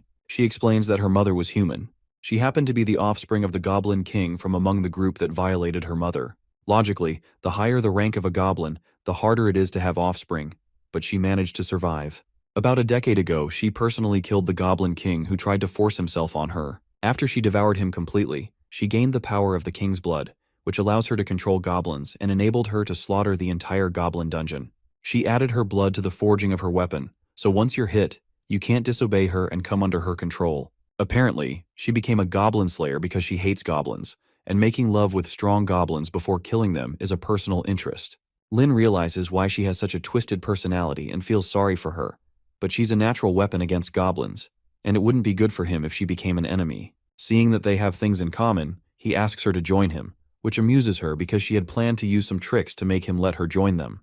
However, she replies that she can't because the situation in Brighttown is complicated now, and she can go back to be their spy, which is more interesting than staying here. Lin asks if she's really that kind, but she replies that he's her thing now, so she has to protect him first. At this point, our boy has never been so confused in his life. When he returns to his lair, he checks his stats and sees he's also been infused with the king's blood and his points have increased. Meanwhile, Caesar, who is tied nearby, sees his cousin Loder and mocks him for disgracing the family, which is why the Sword Saintess didn't want to come to save him herself. However, Loder points Caesar to the pot on the fire and informs him that they'll cook him in that pot. Not long after, one of the goblins lifts Caesar off the ground to take him into the pot, but he pleads not to be killed and offers to give them lots of women. As they drag Caesar away, he begs the goblin to stop and asks to speak with Lin. When Lin shows up, Loder pleads for Caesar's release and offers to fulfill any of his requests, while Caesar cries profusely. Surprised, Lin asks why a prisoner would be trying to bargain with him. Loder suggests cutting off one of Caesar's legs so he can return and bring news of Lin's survival back to the family, which will cause them to send more strong people he can consume. In a crazy frenzy, Loder speaks about how they all, along with the Sword Saintess, deserve to die and how he'll kill them all. Seeing that he's serious, Lin agrees with him, but the Holy Mother protests that their position will be exposed if they let Caesar go. However, Lin tells her not to worry and to trust him. The next day, some guy bursts into the tavern to lament about how things have gone south because he saw Caesar, now missing a leg, riding toward the royal city. Everyone is shocked and wonders if he and his team failed their mission. The mysterious adventurer who had claimed he only came to slay dragons wonders if the Grey Hats group and the Blizzard Braves squad were wiped out. The Slayer enters to affirm that. When she takes her seat, one of the men asks if she took part in the battle, and she also confirms it. When they ask about the goblin, she explains that she took care of hundreds of large goblins, including the mutated ones. When they hear the great news, the bartender gives her drinks on the house, and the rest of them praise the incredible feats of the Goblin Slayer. Suddenly, while they're celebrating, a troop of bat-like creatures flies in, but it turns out to be the cold-blooded mercenary troop coming in with a grand entrance. One of them asks the Goblin Slayer if she's been able to find the nest of the hundreds of goblins since they hide so well, but she says she hasn't found the nest and came back after killing the ones she saw. When they hear that, their leader asks her to leave the nest finding to them and hopes they can join forces once they find it. However, the Slayer explains that she doesn't like working at night, and she's not used to cooperating with others. When she walks out of the tavern, the leader decides to keep the bounty for their group, and they take their leave. That night, they head out to search, and one of them asks their captain what he thinks about the place they're searching, because there doesn't seem to be a large force around here. Regardless, the captain insists that the blood trail ends there, and they're definitely inside. Once the bats enter the cave, one of the goblin guards is surprised, but his counterpart tells him they're just bats and reminds him to be alert. As they move forward, they find just a handful of goblins and one mutated one, so they wonder if they got the wrong place since this is just a medium-sized tribe. However, since the Goblin Slayer told them there are so many large breed goblins, they decide to suck these ones dry of blood and look around further. As they charge towards the sleeping goblins, the leading bat is suddenly struck down by Freya's light beam. On the ground, she wonders how there can be holy nuns in a goblin nest. But the other goblins soon arise and set up torches that disorient the bats. Once they realize they can't get out, they ask the captain what they should do, but she doesn't answer. Lin suddenly approaches them and asks how they could dare come here to shed such blood. When the captain sees him, they transform into beautiful women and decide to kill them all normally since they're already exposed, especially since they're just a bunch of goblins. Their leader is a level 61 vampire named Lilith, with very high stats and an overall strength of 2800.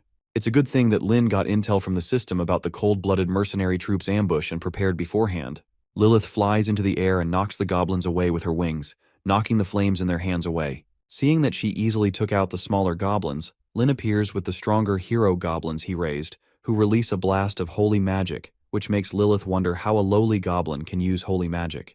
They're soon knocked to the ground, so Lin approaches them and proposes that they talk since neither of them will gain anything from fighting. Since it's obvious that they're here for the bounty, he asks why blood-drinking vampires need money. Lilith, however, responds that it's not easy to deal with the Holy Church and the Sword Saint, because they had to sign an agreement not to drink human blood, which requires them to work for money to buy blood. Lin watches with great intent, and he wonders if he can improve their clan's bloodline by getting them on his side. Our boy expresses his understanding and suggests that they cooperate. He offers to provide them with blood, but Lilith protests that the amount of blood they have is not even close to being enough for a long-term supply. In response, Lin explains that there are documents that indicate that the kidney is the source of vital essence and blood, and a man's love juice has the effect of substituting human blood for certain bloodthirsty monsters. The vampires watch in surprise, so Lin further explains that legend has it that there is a kind of monster called succubus. Long ago, they discovered that male love juice has this special effect, and since then, they have lived by extracting love juice. That way, they don't need to kill for it. They can just extract it everywhere and obtain nourishment and replenishment. Even if goblins lack everything, they don't lack this, so they can guarantee that they don't have to worry about blood if they can reach an agreement. While the vampires wonder how true this is, Lilith affirms that they'll know if it's true or not once they try. As she steps forward, one of her subordinates holds her back and reminds her that they're the Countess's kin, and they should wait for the Count, who is currently sealed. Lilith, however, protests that they've lost many of their sisters for hundreds of years, but they don't have to suffer and take risks anymore if this method is real. Soon after, Lilith does a practical session right in front of them and gets a load of the love juice. Once she swallows it, she realizes it really can replace blood, so the other ladies quickly rush forward to try. After they're done with Lin, he has to call the Holy Mother, Leah, to help him up after the starved vampires deal with him. Once they're satisfied, Lilith agrees to cooperate with them and asks Lin what he wants them to do. Our boy proposes they can live in the cave since it's always dark here, but they only need to protect the cave from intruders, which she eagerly accepts. Meanwhile, in a tavern over in Brighttown, a mysterious man gets insulted by some man who calls him a piece of crap, who's afraid of fighting goblins while he dares to call himself a diamond-ranked adventurer. The mysterious man, however, responds that he doesn't have time for his moral crap or to help him earn the bounty. While they're arguing, the Sword Saintess enters, shocking the men, who quickly state how excited they are that she's back. A few minutes later, they talk about how the Sword Saintess plans to go to Dragon Island alone, but needs their help to deal with the goblins while she's doing that. One guy isn't certain that ordinary folks like them can do it when the stronger ones have been defeated, but a certain ranger eagerly asks the Saintess to count him in because he's willing to help uphold the way of protection and exterminate the goblins. This new guy is from the Gunner Hero Troop, Ellison, who's a diamond rank, so the Sword Saintess leaves the mission of leading those who'll be dealing with the goblins to him. Since you can only get to Dragon Island by boat, she asks the mysterious man if he'd be willing to help her since he can do object manipulation magic, and he eagerly agrees. His plan is to get promoted to epic rank adventurer once this is done. The next day, some tension builds on Dragon Island. The Dragon Mother is seen lying with her egg in her bosom when she feels the ground quake, jolting her from her sleep. She wonders what's going on, and one of the dragons soon shows up to inform her that the Sword Saintess has arrived. The Dragon Mother hadn't expected her to recover so quickly, especially at such a crucial moment when she's preparing for the birth of the child she conceived with Lin. She places the egg somewhere safe and transforms into her dragon form to settle her score with the crazy Sword Saintess once and for all. With intense anger, she flies out of her cave and finds a trail of dragon corpses close to the Sword Saintess, who's holding a blood-drenched sword. The Dragon Mother faces her squarely, and the Saintess is glad that she's finally shown herself. The Dragon Mother retorts that the woman who was defeated by goblins has gotten back up, but the Sword Saintess promises to take her life for attacking her people. Immediately, the Saintess activates her sword energy surge to give the Dragon Mother a taste of her power, but the Dragon Mother matches it with a burst of flames known as Wu Flames. The clash of power is so intense that the mysterious guy who accompanied the Saintess to the island has to hide nearby. He fears that this dragon is way too big, but he's suddenly picked up by the Sword Saintess, who pulls him from behind the rock. After dropping him, she tells him to get out of the way so he won't be a hindrance. Meanwhile, the Dragon Mother switches to another move and fires huge, deadly purple crystals at the Saintess, which she has to cut through. One of the crystals land quite close to the man's crotch, causing him to exclaim in shock. Using the falling crystals as leverage, the Saintess jumps toward the Dragon Mother. Once she gets close to her face, she uses her transcendent sword skill and lands several slashes across her body with another skill called Steel Tempest. Meanwhile, inside the cave, the dragon egg soon hatches, and the little dragon finds its way outside. The purple Dragon Mother, on the other hand, seems to have been seriously injured as blood pours from her, and she transforms back into her human form. The Sword Saintess watches her from a cliff, dissatisfied that she only got to hit her eye when she was aiming for the head. Angry, the Dragon Mother calls her a crazy B-word and promises to fight her to the death. Suddenly, the little dragon that just hatched flies toward the Sword Saintess to stop her from hurting his mom. The little dragon flies down to help his mother, but ends up falling to the ground. When the Dragon Mother sees him, she quickly tells him to run away to the place in his memory, as it's the only safe place. Not long after, the Dragon Mother is beheaded, and the little dragon quickly flies away with tears in his eyes. The mage who accompanied the Sword Saintess quickly appears and asks her to let him deal with this small fry. The man fires an energy beam at the little dragon, who, in turn, spits a green liquid on his face that burns him terribly. After applying a potion to the burning spot, the man gets up with huge burn marks and threatens to stew the little black lizard. However, it turns out that the little dragon is long gone, and the Sword Saintess decides to spare its life because it didn't harm any of the citizens. She decides that it's time to go provide support to the team fighting the goblins, and swears to personally eliminate the goblins that threaten Brighttown. After the Sword Saintess and mage leave, the little dragon returns to the corpse of its mother to mourn. With tears in his eyes, he promises to take her back to the dragon's lair to find a way to revive her, but his little body can't seem to carry her weight.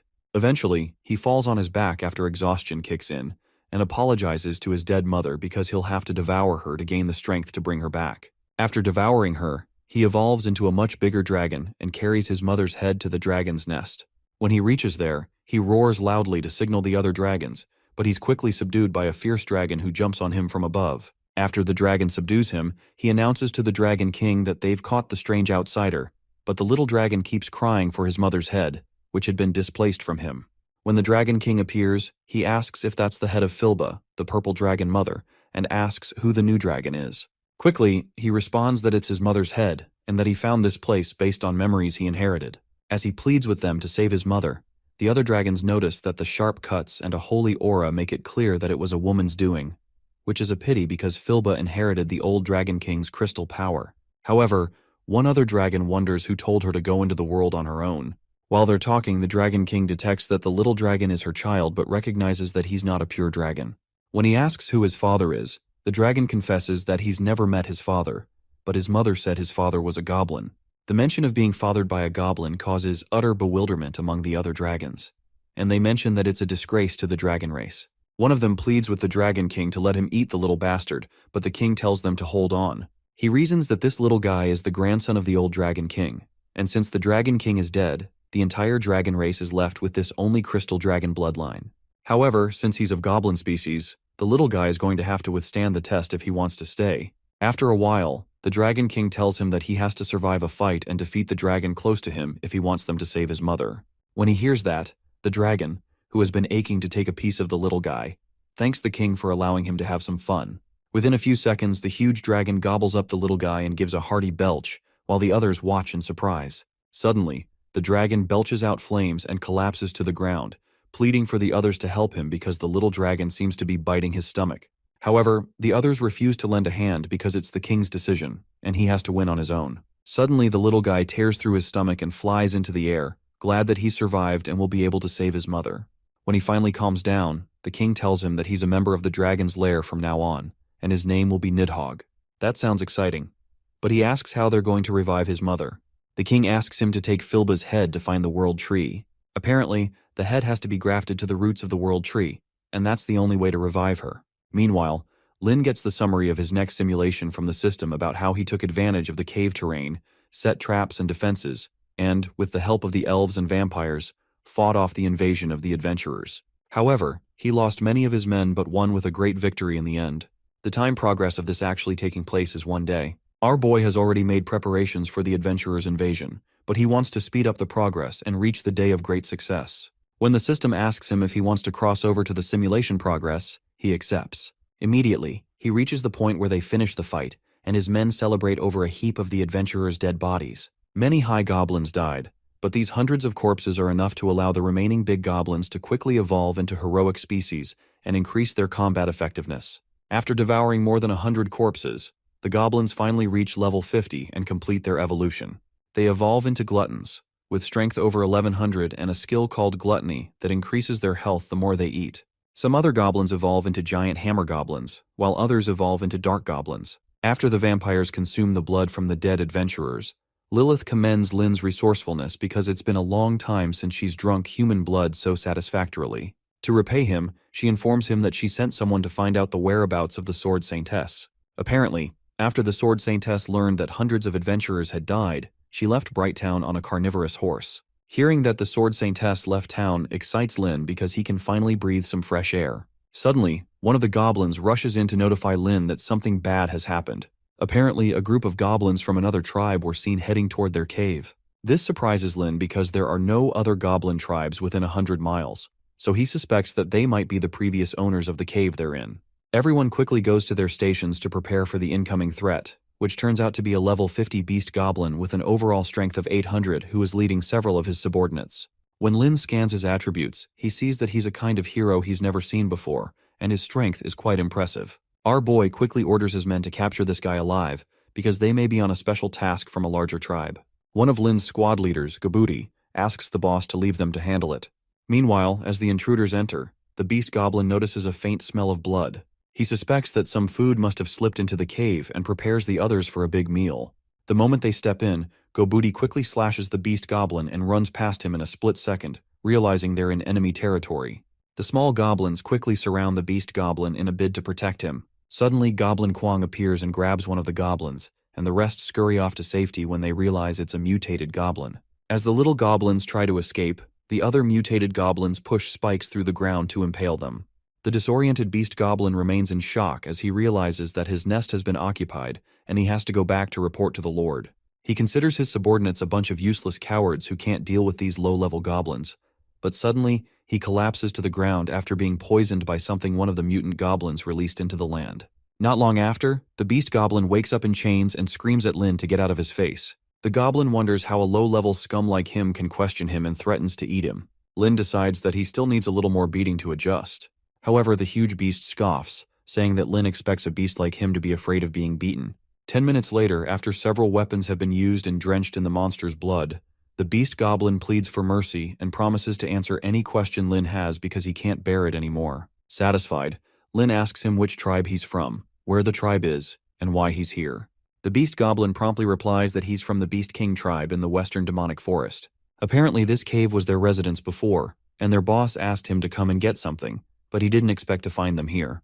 After hearing that, Lin asks what class the leader of their tribe is. The goblin responds that their boss is now the Goblin Lord, but will soon evolve into a dominant one, which shocks Lin. Apparently the goblins were sent to get a treasure that's quite important to their lord, and he leads Lin to where the treasure is. It's a level 7 Fetu magic ring created by the former leader of the Ghoul clan, which can seal an opponent's soul into the ring by collecting the target's blood.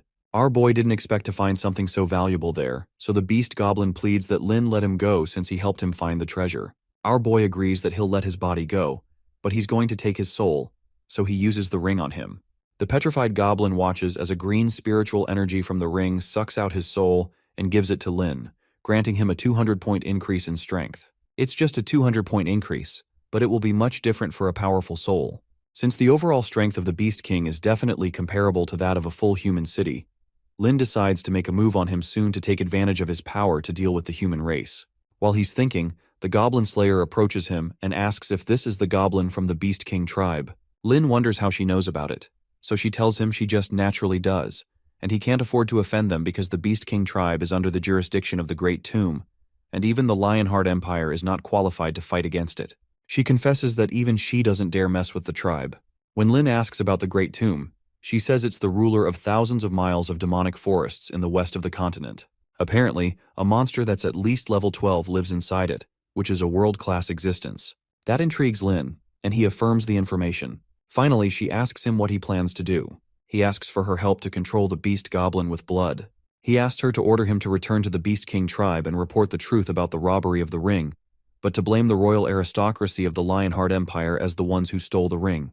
The Slayer looks shocked when she hears that he wants to blame the lords of the Lionheart Empire, namely Stanman and Pheromones. Our boy affirms her words and explains that he deliberately let Caesar go in order to set up an ambush in advance, so he can use Loder as a hostage and wipe them out to get more experience packs. Meanwhile, in the Lionheart capital, Count Pheromone orders Prince Caesar to get out because he has brought shame to the family. However, Caesar explains that the goblins are not only powerful, but also very intelligent, and they're no match for them. He recounts that the Grey Hats are all dead, and he also found Loder there. Regardless, the angry lord rebukes him for still having a loud mouth when the eldest sons of two families were defeated by the goblins and have brought scorn from those outside.